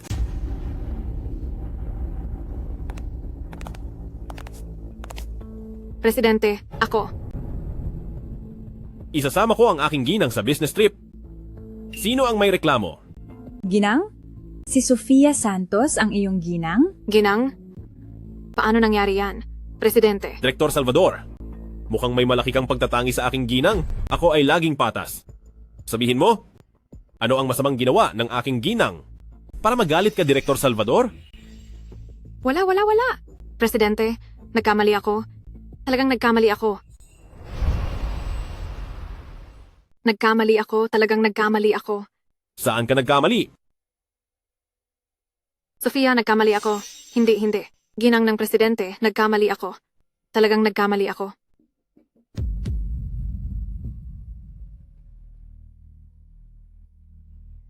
Ito ang video ng pagnanakaw mo sa ginang ng presidente ng lihim ng proyekto sa zonang pagpapaunlad, ang surveillance video. Imposible. Ito ay peke. Peke ito. Presidente, kailangan mong maniwala sa akin. Napakaming taon ko na sa kumpanya. Masipag ako at tapat. Kahit walang tagumpay, may pinaghirapan ako. Paano ko magagawa ang magnakaw ng lihim ng kumpanya? Direktor Salvador, ikaw yan sa video. Hindi ko inakala na pati ang proyekto ng zonang pagpapaunlad ni Sofia ay ninakaw mo. Direktor Salvador, ikaw nga ba talaga? Lihim ito. Bakit mo ninakaw ang lihim ni Sofia? Para saan? Baka ikaw nga talaga ang nagkalat nito. Hindi ako. Ang surveillance na ito ay peke. Peke ang surveillance na ito.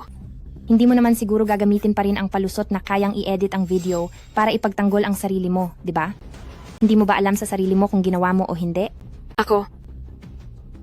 Sekretarya Garcia, paninira at pagkakalat ng chismis sa kasamahan, pagnanakaw ng lihim ng kumpanya.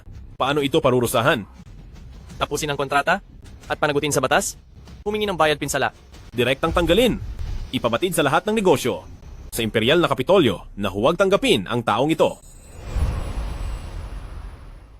Lahat ng kumpanya sa imperial na Kapitolyo ay hindi dapat mag-empleyo sa taong ito.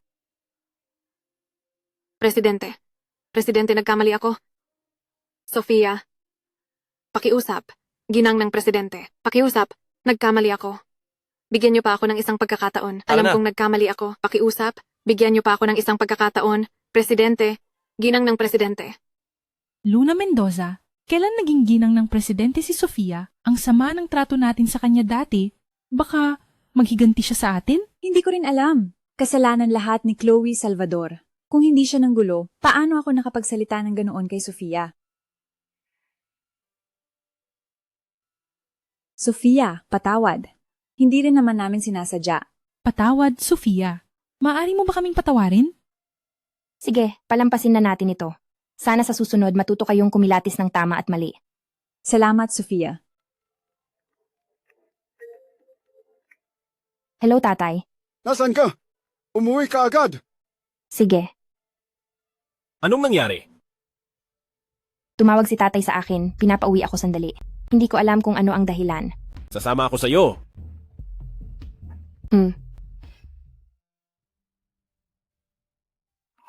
Wag na. Kaya ko naman mag-isa. Ngayong unang pagbisita natin bilang iyong asawa at buo ang aking mga kamay at paa. Kung hahayaan kong ang aking ginang ang magdala ng mga regalo, hindi maganda tingnan para kanino man.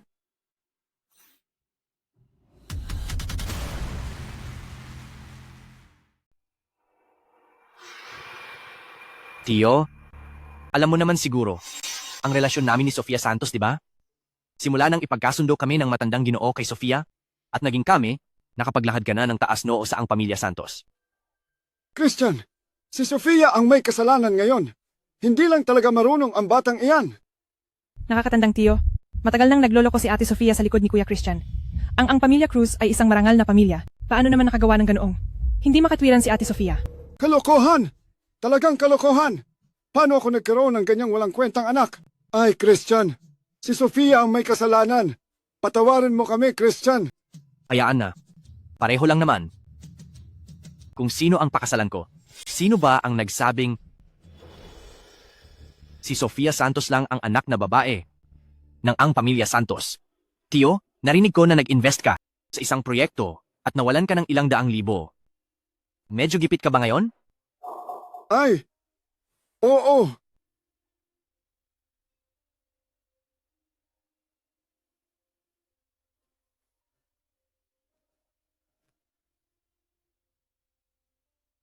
Tatay, nandito na ako. Kung uuwi ka, umuwi ka! Bakit ka pa nagdala ng ibang tao? Hindi siya ibang tao. Siya ang asawa ko, si Diego Montenegro. Nagpakasal na kami. Ano ang ginagawa mo? Kalokohan! Ang kasal ay unang prioridad! Paano ka? Isang babae. Naglakas loob na magdesisyon ng mag-isa. Ako ay isang matanda. Wala ba akong karapatang magpasya sa kasal? Ako ay isang matanda. Wala ba akong karapatang magpasya sa kasal? Sofia Santos, Sofia? Alam mo ba ang pinakaayaw ko sa iyo? Yung palagi kang nakikipagtalo sa akin at nag-uusap. Tungkol sa karapatan ng kababaihan. Ano ba ang silbi ng pagiging matalino ng babae? Kapag kasal na, hindi ba't sa lalaki pa rin sila umaasa? Umaasa ako sa sarili ko. Christian Cruz, nabulag ako noon at nagtiwala sa iyo. Ito ang bahay ko. Hindi ka welcome dito. Kalokohan! Mula pa noon, ang kasal ay ayon sa magulang at tagapamagitan. Sa tingin ko, gusto mo akong patayin sa galit. Ha? Ayaw mo kay Christian na napakabuting lalaki. Tapos ikaw, wala kang kahihiyan. At nagdala ka pa ng kung sinong lalaki dito. Kung sinong lalaki? Ako ba ang tinutukoy mo? Siya ang asawa ko, hindi siya kung sinong lalaki. Kaya magpakita ka ng respeto. Ano man ang kanyang pagkatao, makipagdiborsyo ka na agad. Sinasabi ko sa iyo, narinig ko kay Christian, nang Ginong Reyes III ng kanluran ng lungsod ay naghahanap ng asawa kamakailan. Hindi siya nagrereklamo na kasal ka na dati. Siguradong pagkatapos mong ikasal sa kanya, magiging maayos ang ating buhay. Ang Ginoong Reyes III ng kanluran ng lungsod? Ang Ginoong Reyes III ng kanluran ng lungsod nakaraang linggo ay kakagaling lang sa kanyang ika-70 kaarawan, hindi ba? Ske, Mukhang may connection ka nga. Alam mo pa ang ikapitumpung kaarawan ni Ginoong Reyes III. Hindi ako magpapakasal. Ang nakakatandang tiyo mo, ate, hanggang ngayon ay anak sa labas pa rin. Ngayon, ang pamilya Santos ay pinamamahalaan ng lola. Kung magpapakasal ka kay Ginoong Reyes III, mamaya kakausapin ko si lola ng maganda at papayagan niya na maisama ang nakakatandang tiyo sa talaan ng angkan. Pagkatapos, hayaan si lola na isama si nakakatandang tiyo sa talaan ng angkan. Ay, Sofia, narinig mo ba? Hindi naging madali para kay tatay nitong mga nakaraang taon. Dati na siyang pinupunan dahil sa isyu ng anak sa labas. Kung, alam mo, makakasama si tatay sa talaan ng angkan ng pamilya Santos, bakit pa tayo magtitiis ng ganito? Para makuha ang pagkilala ng pamilya, kailangan ko bang isakripisyo ang aking kaligayahan? Tingnan mo itong batang ito. Ano ang masama sa pagpapakasal kay Ginoong Reyes III? Kung magpakasal ka, wala kang alalahanin sa pagkain at damit. Paano ka hindi magiging masaya? Bukod pa rito, nakuha ko ang pagkilala ng pamilya. Hindi ba ito'y dalawang magandang bagay na nangyari? Kuya Christian, sinabi ni Ginoong Reyes III na basta't magpakasal si Sofia Santos kay Ginoong Reyes III, ibibigay niya sa iyo ang Green Ecological Project ng kanluran ng lungsod. Talagang napakamaalalahanin mo, mahal. Hindi ako magpapakasal. Ikaw na suwail na anak. Ang pagpapakasal kay Ginoong Reyes III ay pagpapahalaga niya sa iyo. Magpapakasal ka, gusto mo man o hindi. Anak kita, ako ang magdedesisyon kung sino ang pakakasalan mo. Talagang pinapalamig mo ang puso ko. Sa iyong paningin, ako ba talaga ang iyong anak o isa lamang akong kasangkapan para kumapit ka sa kapangyarihan? Ikaw! Para lang sa talaan ng angkan. Kung gusto mo, bibigyan kita ng sagot sa loob ng 3 araw. Bitawan mo ako! Ikaw ang magpapaliwanag? Ang laki ng bibig mo. Ano ang gagamitin mo para magpaliwanag? Gagamitin mo ba ang nakakainis na pagmamataas ng mahirap na iyan? Marami na akong nakitang tulad mo. Nagkukunwari. At gusto mo pang lokohin ang anak ko? Managinip ka! Sofia, hindi lang sa panlabas na anyo tinitingnan ng tao. Kung makakasama mo ang lalaking ito habang buhay, madidiborsyo ka rin sa huli. Tara na, isasama ka ni tatay para makita si Ginoong Reyes III. Ay, tiyo. Huwag po kayong mag-alala. Naayos ko na po ang lahat. Mamaya, si Ginoong Reyes III ay personal na maghahandog ng pamanhikan. Ano? Si Ginoong Reyes III ay maghahandog ng pamanhikan? Christian, ano ba talaga ang gusto mong gawin? Sinira mo ang isa sa mga proyekto ko. Ibalik mo sa akin ang isang proyekto. Hindi naman siguro mahirap, di ba? Sofia, huwag kang mag-alala. Basta ang proyekto namin ni Ginoong Reyes III ay magtagumpay, hindi ka mawawalan ng benepisyo. Bakit ka tumatawa? Ang galing mo namang magpanggap. Sinira mo ang proyekto ko. Kailangan mo pa ring magpaliwanag, di ba? Christian Cruz ka, di ba? Sofia Santos, pinagtiisan ko na ang pagtataksil mo sa akin. Ang paghihiwalay natin ay sige na. Pero ang makahanap ka ng ganyang basura, sinasadya mo ba akong pandirihan? Christian, ikaw. Dumating na si Ginoong Reyes III. Nandito na pala ang lahat. Ay, Ginoong Reyes III. Mabilis, mabilis, tuloy po kayo. Halika. Ang mga alahas na ito ay ang pamanhikan ko para kay Sofia. Tingnan nyo, nandito na kayo. Bakit pa kayo nagpapakapormal? Ikatlong Ginoo, di ba? Hindi ako magpapakasal sa inyo. Umuwi na lang po kayo. Umalis na po kayo. Ano? Ayaw mong magpakasal? Sofia Santos, gusto kang pakasalan ni ikatlong Ginoo. Isang karangalan yan. Huwag kang maging bastos. Hindi ako magpapakasal. May mahal na akong iba. At mayroon na kaming pinagsamahan. Sofia Santos, ikaw. Dati, napagkasunduan natin, ibibigay ko sa inyo ang proyekto ng liwasang bahay likasan at ipapakasal nyo si Sofia Santos sa akin. Ngayon, ano to? May asawa na siya at mayroon na silang pinagsamahan? Niloloko nyo ba ako, ang pamilya Santos? Kung may reklamo si ikatlong Ginoo, bakit hindi tayo mag-usap? Sinong walang galang na bata? Ang nangahas, nakausapin ako. Diego, Ginoong Montenegro. Mukhang si ikatlong Ginoo ay umasenso ng husto sa kanluran ng lungsod kamakailan. Nakalimutan mo na ba kung paano kayo yumaman? Ginoong Montenegro, paano ko naman makakalimutan? Kung hindi dahil sa tulong mo, Ginoong Montenegro, ang pamilya Fu ay walang posisyon ngayon. Ginoong Montenegro. Hindi. Kuya Christian, anong gagawin natin?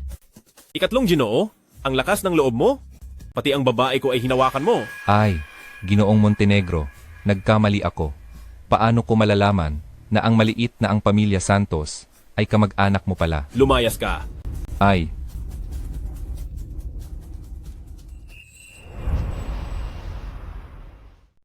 Ako. Binigyan na kita ng pagkakataon. Yung Montenegro. Ang kagalang-galang na ate. Ayong, Tandaan mo, huwag na ulitin. Sige, sige. Wag na ulitin. Wag na ulitin. Tara na.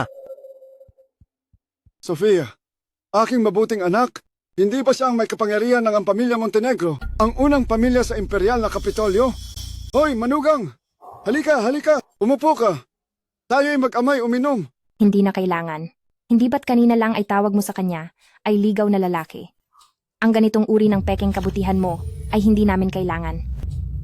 Sofia, hindi ba't para sa'yo lang din ang ginawa ko kanina? Bakit hindi mo maintindihan? Para sa ikabubuti ko?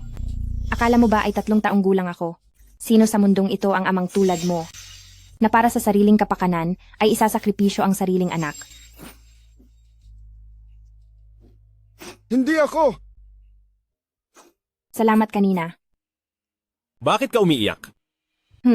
Napuwing lang ako. Hindi ba't may proyekto ka pang kakausapin? Mauna ka na sa trabaho mo, wag mo na akong intindihin. Christian Cruz? Gusto mo pa rin ba siya? Christian Cruz. Gusto Ha? mo pa rin ba siya? Ihahatid na kita. O hindi na kailangan. May pupuntahan din akong proyekto. Hindi tayo magkasabay. Mas importante ang lakad mo. Mauna ka na, wag mo na akong intindihin.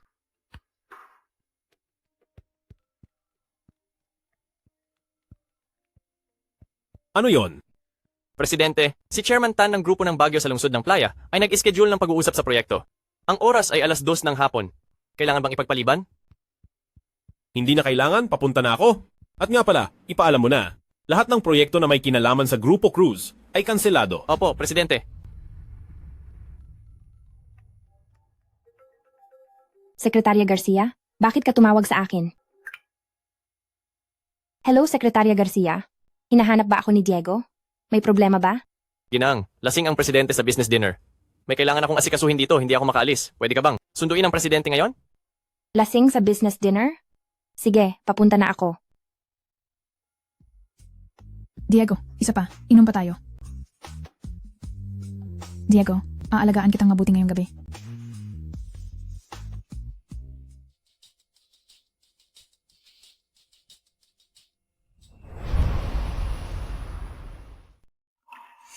Sino ka? Ako dapat ang magtanong yan sa'yo.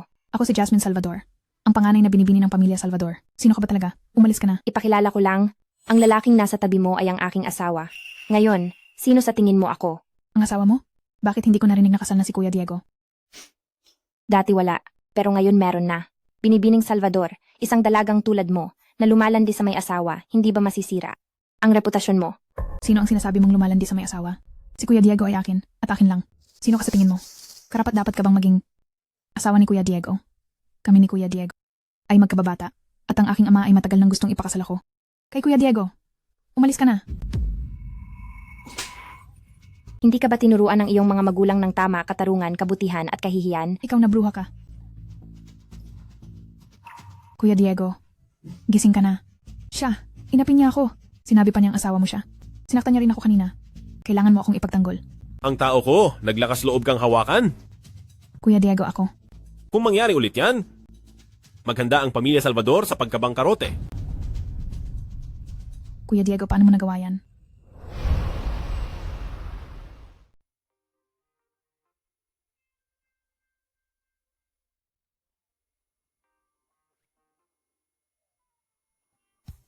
Ayusin mo. Huwag kang gumalaw.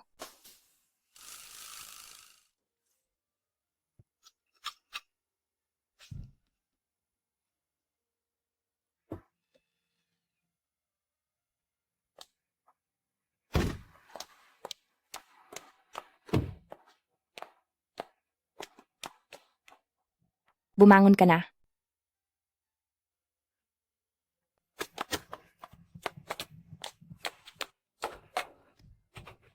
Ay,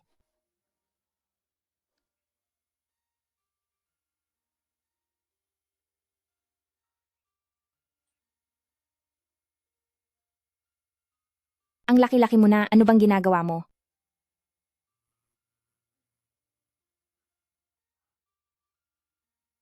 Gising ka na pala. Sandali lang, hintayin mo ako. Ihahanda ko ang paliguan mo. Uy! Ikaw. Presidente Montenegro, may sakit ka ba? May lason ang inumin ko. Ha? Kailangan ba natawagan ko ang family doctor mo? Ako na ang tatawag ng family doctor.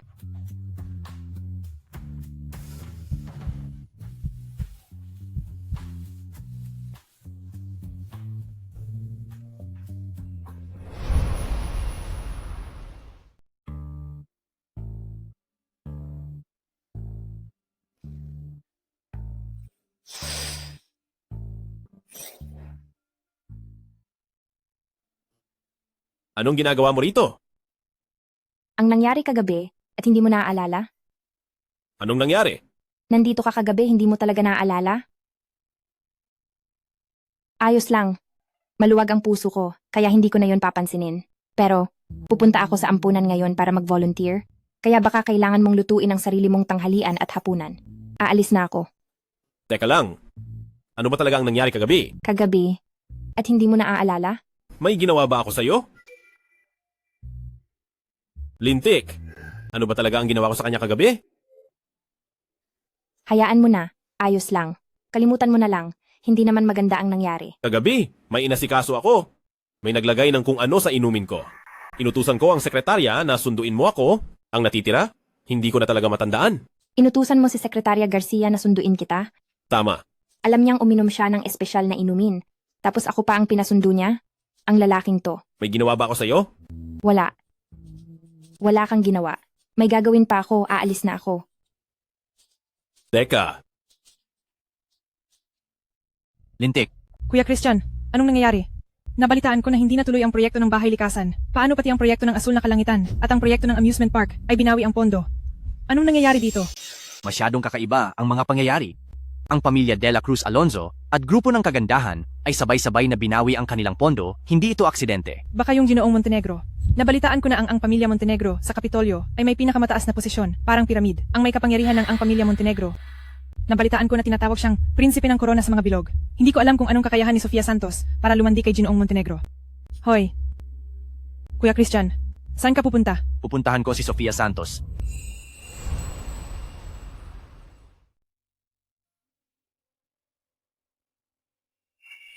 Christian, anong ginagawa mo rito?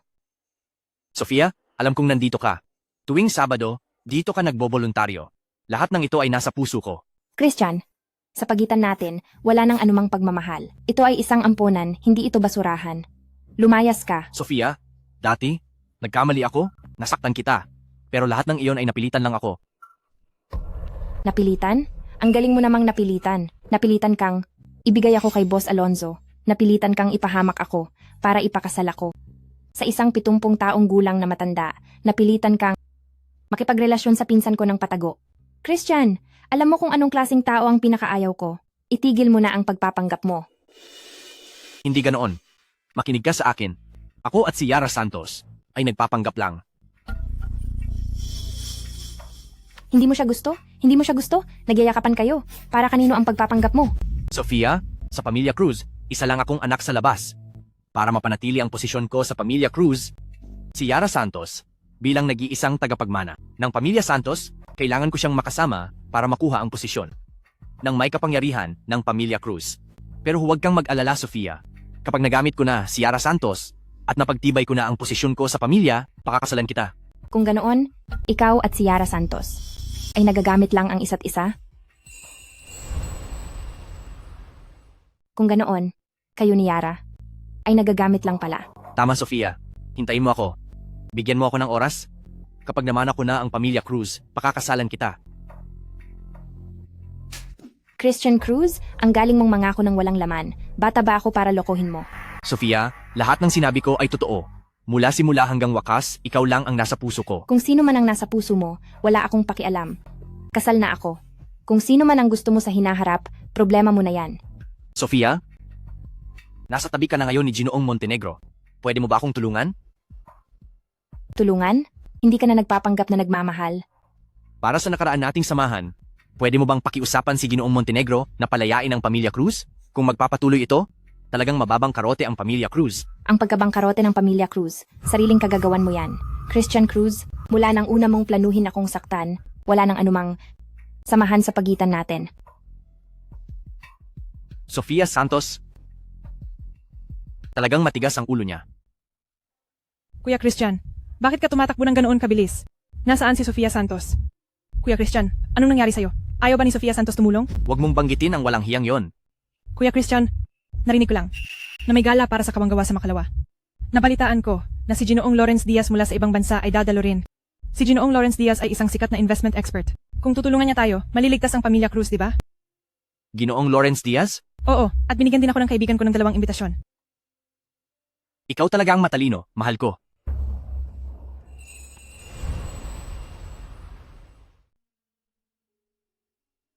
Bakit mo ako dinala rito? May gala para sa kawanggawa ngayon. Sasama ka sa akin. Gala para sa kawanggawa? Ikaw na lang ang pumunta sa ganitong event. Bakit pa ako sasama? 6:30 na. May 1 oras pa. Ayoko nang nahuhuli. Ikaw. Maligayang pagdating, Ginoong Montenegro. Ito ang asawa ko. Sasama siya sa akin sa isang gala para sa kawanggawa ngayon. Ayusin lang siya ng simple. Sige, Ginoong Montenegro. Ginang Montenegro, sumama po kayo sa akin dito.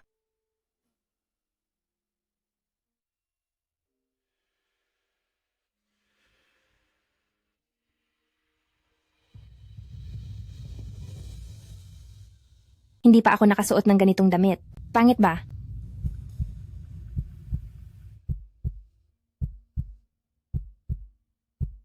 Hindi pangit? Malapit na ang oras. Tara na.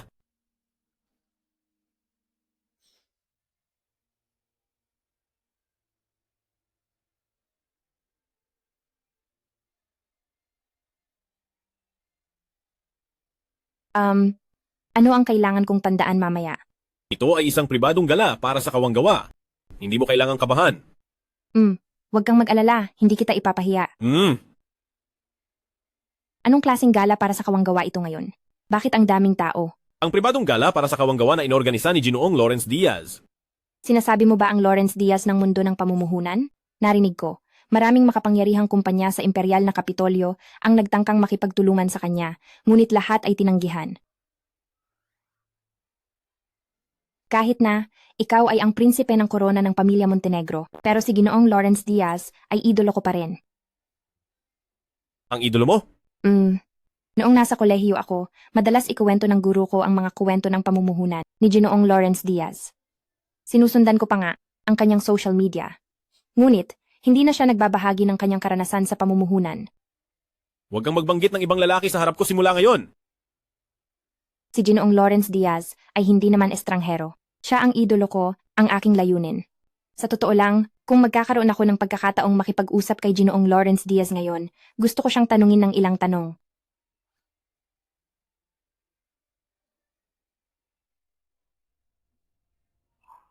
Bakit narito si Sofia Santos?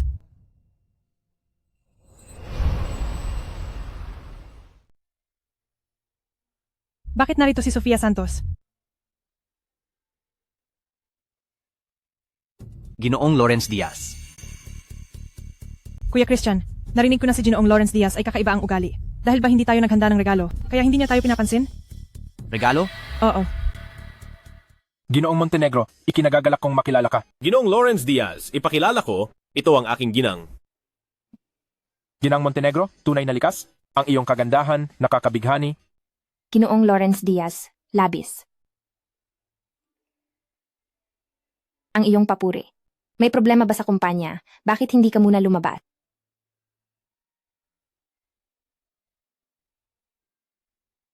At sumagot ng tawag, Ginoong Lawrence Diaz, narinig ko na ang gala para sa kawanggawa na ito ay personal mong inorganisa? Oo, ito ang unang gala para sa kawanggawa na ginanap sa imperial na Kapitolyo. Si Ginoong Montenegro ay nag-donate ng 100 milyon sa amin. Siya nga ang nangungunang batang henyo sa imperial na Kapitolyo. Nag-donate siya ng 100 milyon? Siya ay nag-donate ng 100 milyon. Oo nga, nabalitaan kong si Ginoong Montenegro ay nagpatayo ng ilang daang ampunan. Nakilala ko siya habang nasa Africa para sa isang rescue mission. Doon, nagtayo siya ng base para tulungan ang mga mahihirap. Hindi tulad ng ibang negosyante na mapagkunwari. Tahimik lang siyang tumutulong sa likod ng mga eksena. Siya pala, nagpatayo ng ilang daang ampunan at gumawa ng napakaraming kabutihan. Oo, talagang kahanga-hanga. Hindi ba't kakaiba ang ugali ni Ginoong Lawrence Diaz? Bakit ang saya niya makipag-usap kay Sofia Santos? Si Diego Montenegro na naman. Mukhang ngayong nandito si Sofia Santos. Imposibleng makuha si Ginoong Lawrence Diaz. Paumanhin, Ginoong Lawrence Diaz, kailangan ko nang umalis. Ginang Montenegro? Pupuntahan mo ba si Ginoong Montenegro? Oo.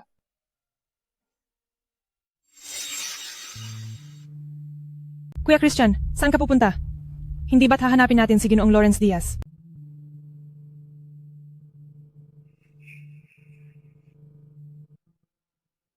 Magandang araw, Ginoong Lawrence Diaz. Magandang araw. Ako si Yara Santos, ng Grupo Santos. Nabalitaan kong unang beses ninyo sa Imperial na Kapitolyo, Ginoong Lawrence Diaz. Oo. May inihanda akong ilang sorpresa para sa inyo ngayong gabi, Ginoo. Para sa iyo, Ginoo, may inihanda akong ilang sorpresa. Sorpresa? Hmm, Anong sorpresa? Ginoong Lawrence Diaz, kung ano man ang gusto mo, mayroon ako niyan. Ayaw ko sa mga babaeng tulad mong mapanlinlang at komplikado. Walang binatbatang tulad mo kumpara kay Ginang Montenegro. Ano bang maganda sa walang hiyang Sofia Santos na yan? Nakakainis! Nakakainis! Nasaan na si Diego Montenegro? Hindi ba sabi niya sasagutin niya ang tawag? Bakit ang tagal niya? Sofia. Diego. Peste, Uy, Sofia. Mag-usap tayo ng maayos. wala akong dapat pag-usapan sa iyo.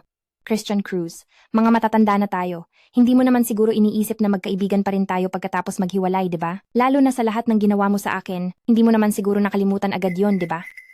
Sofia? Dati, naging gago ako at nasaktan kita. Pero napilitan lang ako, may lihim na problema. Ako, Bitawan mo ako, kadiri ka. Sofia, alam kong nagkamali. Talaga ako. Bigyan mo ulit ako. Ng isang pagkakataon? Pwede ba? Tatalikuran mo lang ba ang lahat ng ginawa ko para sa iyo noon? Gago, bitawan mo ako. Gago, bitawan mo ako. Hindi kita bibitawan, Sofia. Sa pagkakataong ito, hinding-hindi na ako bibitaw. Ngayon, pagpikit ko ng mata, ikaw lang ang nakikita ko. Ang sa amin ni Yara Santos ay acting sa harap ng iba lang. Ang malanding babaeng yon, paano ko naman talaga magugustuhan? Malanding babae? Ako ang malanding babae? Alam kong nagkamali ako. Bigyan mo ulit ako ng isang pagkakataon, di ba? Alam kong hindi ka babaeng mapaghangad ng yaman. Ang sa inyo ni Ginoong Montenegro. Pinilit ka ba niya? Narinig ko. Ang lalaking yon ay isang manyakis. Ang isang babaeng tulad mong mabait at malumanay, paano hahayaang pagsamantalahan ng manyakis? Christian Cruz, bitawan mo ako. Hindi ako bibitaw. Sofia, mag-umpisa ulit tayo, di ba? Ayoko nang mawala ka ulit. Totoo. Ginagamit ko lang si Yara Santos. Ikaw lang ang nasa puso ko. Sige, naniniwala ako sa'yo. Bitawan mo ako. Sofia, pag nakapag-ipon ako ng ilang puwersa, pakakasalan kita. Sige. Hihintayin ko yan. Ang galing, Sofia. Alam kong ikaw ang pinakamabait at maalalahanin, si Yara Santos. Hindi man lang makapantay sa isang hibla ng buhok mo. Nga pala, Sofia, ano ang relasyon mo kay Ginoong Lawrence Diaz? Pwede mo ba akong tulungan na makipagkita sa kanya? Sa pangalan mo? May proyekto kasi ako, alam mo na. Sige. Pero, si Yara, kailan mo balak iwanan siya? Ayoko maging isang kabit na sisira ng kaligayahan. Huwag kang mag-alala, Sofia. Kapag napatatag ko na ang aking kapangyarihan at may kakayahan na akong protektahan ka, agad ko siyang iiwan. Gusto kong magdaos ng isang marangyang kasal sa'yo.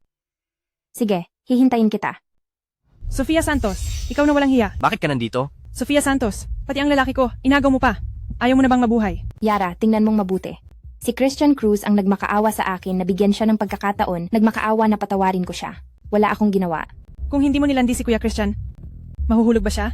Tingnan mo, liripitin ko ang bibig mo. Bitaw. Para sa iyong walang preno na bibig kanina, humingi ka ng tawad. Si Sofia Santos. Nilandi niya ang lalaki ko. Saan siya sumulpot? Hindi kaya nakita niya ang lahat kanina? Nakakahiya naman. Ginoong Montenegro, mag-usap tayo ng maayos. Ginoong Montenegro, ang pagkakaintindihan namin ni Sofia ay naresolba na. Manahimik ka! Pinagsalita ba kita? Ginoong Montenegro ako. Huwag mo na akong pag-ulit-ulitin pa. Para sa iyong kawalan ng galang, humingi ka ng tawad. Ang sakit, pinsan. Patawad, nagkamali ako. Naging padalos-dalos ako kanina. Patawad. Diego, hayaan mo na lang. Gala para sa kawanggawa ni Ginoong Lawrence Diaz ngayon. Ang dalawang ito ay malas. Huwag mong hayaang masira ang iyong kasiyahan sa pagdalo sa piging. Sofia, tayo. Christian Cruz, ilang beses ko pa bang sasabihin sa iyo ang mga ginawa mo sa akin, hindi ko kailanman mapapatawad sa buong buhay ko. Hindi, Sofia. Napagkasunduan na natin kanina. Bigyan mo pa ako ng isang pagkakataon. Sa pagkakataong ito, totoo akong magiging mabuti sa iyo. Huwag ka nang magpakita sa akin. Hindi ba't sinabi mong baliw ako? Hindi mo ba alam ang aking baliw na estilo ng paggawa ng mga bagay? Lintik, Christian Cruz, ikaw naman loloko. Yara Santos, anong pinaggagawa mo? Anong pinagsasabi mo? Narinig ko lahat kanina. Sabi mo, kasama mo ako para lang patatagin ang iyong kapangyarihan. Tapos, pakakasalan mo si Sofia Santos at iiwan mo ako. Christian Cruz, talagang nakakasakit ng damdamin. Ang nararamdaman ko para sa'yo, hindi mo pa ba naiintindihan? Panandali ang plano lang yon. Ang tagal na nating magkasama. Hindi mo pa ba ako kilala? Panandali ang plano. Tama. Si Sofia Santos, ang babaeng mayabang, at walang alam sa pag-ibig. Paano ko naman talagang magugustuhan? Eh yung kanina? Wala lang yon. Kanina, ginagamit ko lang siya. Hindi ba maganda ang relasyon niya? Kay Lawrence Diaz? Gusto ko lang makuha ang tiwala niya. Talaga? Oo naman, Yara. Kailan ba kita niloko? Ngayon, ang pamilya Cruz ay nasa panganib. Si Sofia Santos, hindi ba siya may kakayahan? Kaya napilitan akong gawin ito.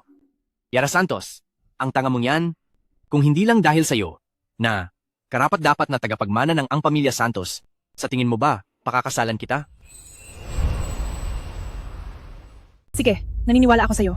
Kuya Christian, anong gagawin natin ngayon? Umasa kay Lawrence Diaz, hindi na pwede ngayon. Anong gagawin natin ngayon? Maraming prominenteng pamilya sa imperial na Kapitolyo. Ang pamilya Montenegro na ito, iniisip ba nilang kaya nilang kontrolin ang lahat? Diego, bitawan mo ako! Anong ginagawa mo? Hoy! Anong ginagawa mo? Kanina. Ang nangyari kanina, hindi mo ba kailangang ipaliwanag? Talagang nagkamali ka lang kanina. Si Christian Cruz ay isang walang kwentang lalaki. Paano ko siya paniniwalaan? Nasa puso mo pa rin siya. Nagkamali ka. Matagal na siyang wala sa puso ko. Hinawakan ka niya. Dahil kasal ka na sa akin, akin ka. Paano ka magkakaroon ng ibang iniisip? Para sa akin, mas mahalaga ang katapatan kaysa kakayahan. Hindi ka ba naniniwala sa akin? Talagang nagkamali ka lang. Maling akala. Naniniwala lang ako sa nakikita at naririnig ko. Kung si Christian Cruz ay talagang magbabago, may 70% kang tsansa na patawarin siya. Sofia Santos, wag mo akong biguin. Minsan, ang nakikita ng mata at naririnig ng tenga ay hindi laging totoo. Naniniwala lang ako sa sarili ko. Anumang pagtataksil sa puso ko ay hindi mapapatawad. Ano ba yan? Si Christian Cruz ay isang walang kwentang lalaki. Paano ko siya mapapatawad? Sekretarya Garcia, ayusin mo. Gusto kong bangkarotehin ang pamilya Cruz. Sige, Presidente. Aayusin ko agad. Lintik. Anong nangyari, Kuya Christian? Narinig ko lang na bangkarote na ang pamilya Cruz. Anong nangyari? Ang pamilya Santos ay may ilang malalaking proyekto rin na pinahinto. Ano ba to? Ang pamilya Santos, parang hindi na rin kakayanin. Si Diego Montenegro. Diego Montenegro? Si Diego Montenegro na naman. Kuya Christian, anong gagawin natin? Talaga bang matatapos na ang pamilya Cruz at pamilya Santos? Si Diego Montenegro. Inabisuhan niya ang buong imperial na Kapitolyo na i-blacklist ako. I-blacklist ka? Ito, sa posisyon ni Diego Montenegro. Sa imperial na Kapitolyo, kung sasabihin niyang i-blacklist ka, sino ang maglalakas loob na tulungan ka? Ito, Kuya Christian, si Sofia Santos yan. Ang lahat ng ito, isisi mo kay Sofia Santos. Sofia Santos. Presidente. Anong schedule ni Ginang ngayon? Oh, si Ginang ay nag-part-time sa flower shop ng kaibigan niya. Ay, Presidente, may proyektong binili pa tayong pag-uusapan mamaya. Ipostpone mo yan bukas. Sige, aayusin ko. Maligayang pagdating. Anong gusto mong inumin?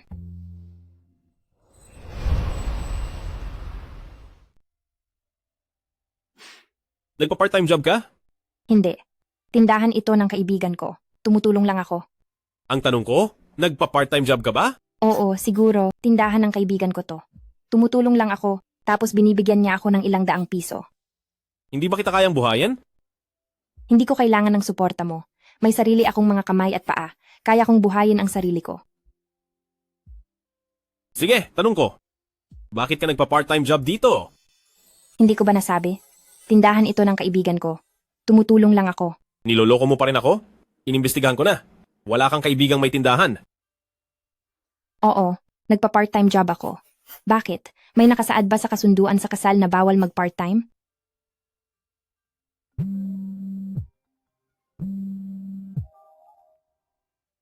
Tatay, bakit? Sofia, ang mga naniningil ng utang sa labas, pinipilit ako magbayad.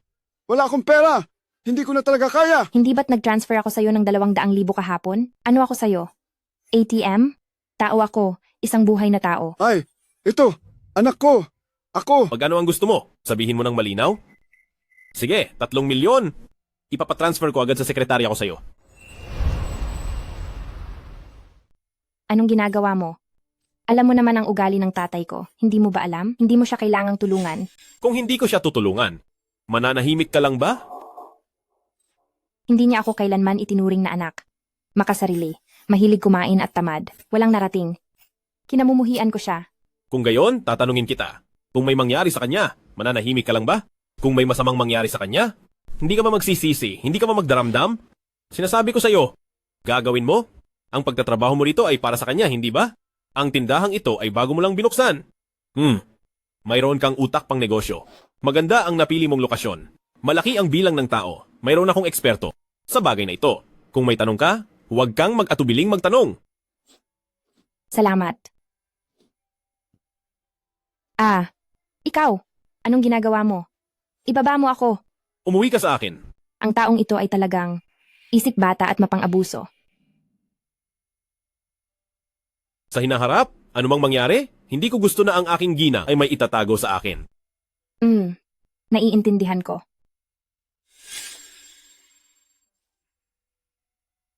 Bukas, magbibiyahe ako para sa trabaho. Ano man ang mangyari, tawagan mo ako kaagad-agad. Sige, gagawin ko. Christian, wala na talaga akong pera. Pakiusapan mo si Kuya Leon.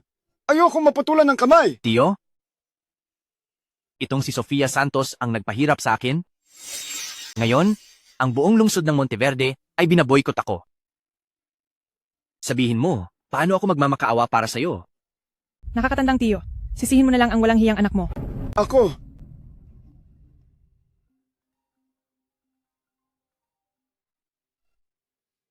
Anong nangyari?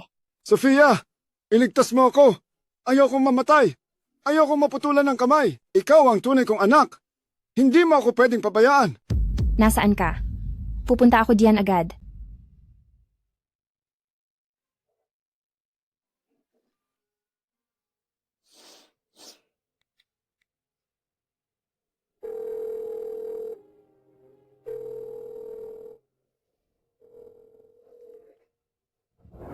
Christian, magkamag-anak pa rin tayo. Kaya tulungan mo na si Tio. Pamilya? Sino ba ang pamilya ko sa'yo? Tanungin mo si Sofia Santos kung nagpakita ba siya ng awa sa akin? Aray, masakit. Tigil. Talagang dumating ka. Christian Cruz. Ano ba talaga ang gusto mo? Ako? Simple lang. Mamatay ang tatay mo? O patayin mo si Diego Montenegro? Ano? Satisfied ka ba sa deal na to? Christian, sobra ka na. Sobra? Ang pamilya Cruz ay bangkarote na. Ang tatay ko, dahil sa pagkabangkarote ng pamilya Cruz, inataking puso. Ngayon, nasa ospital pa rin. At nilalabanan ang kamatayan. Sino ang may kasalanan? Ikaw, Sofia Santos? Kung hindi dahil sa'yo, magiging ganito ako ngayon? Sarili mong kagagawan yan. Huli na kitang tatanungin. Patayin mo ba ang tatay mo? O patayin si Diego Montenegro? Pagsisisihan mo yan. Pagsisihan? Ako? Ngayon nagago ako at ganito ang kalagayan ko? Sasabihin mo sa akin na pagsisisihan ko? Bibilang ako ng 3 beses. Sabihin mo sa akin ang desisyon mo. Hindi ka pa rin siguro naghihintay kay Diego Montenegro na iligtas ka, no? Naimbestigahan ko na. Matagal nang umalis si Diego Montenegro sa bansa. Ikaw na walang hiya at malandi. Ginawa mong miserable ang pamilya Santos. Hindi ka kawalan kung mamatay ka. Sofia, ayaw mamatay ni tatay. Nagbago na ako. Hindi na ako magsusugal kailanman. Sofia, iligtas mo ko. Ayaw kong mamatay. 3. 2. Ano ang gusto mo?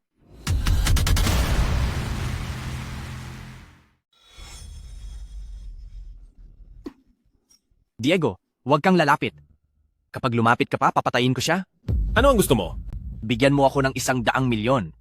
Palayain mo ako at ipadala sa ibang bansa. Kuya Christian, paano naman ako? Umalis ka diyan. Bilisan. Bigyan mo ako ng 100 milyon.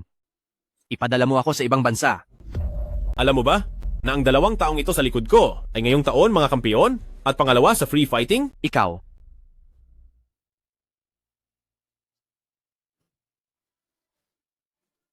Diego, umalis ka na. Diego. Ayos ka lang ba? Ayos lang, dumating ka sa tamang-tama lang. Sekretarya Garcia, ibigay si Christian Cruz sa abogado para asikasuhin. Tungkol naman kay Yara Santos, ipadala siya sa ospital para sa katinuan at ikulong ng 2 taon. Sige, Presidente. Sofia, ako. Mula ngayon, ayusin mo ang buhay mo. Ang pagiging totoo ay mas mahalaga kaysa sa lahat.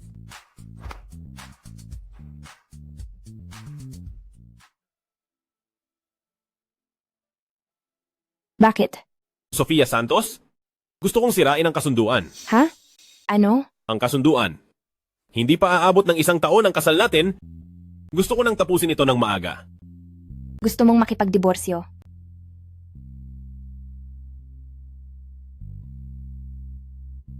Sofia, sa panahong magkasama tayo, ipinaintindi mo sa akin kung ano ang tunay na dalisay na pag-ibig.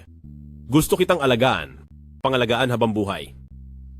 Handa ka bang bigyan ako ng pagkakataong ito? Pumapayag ako.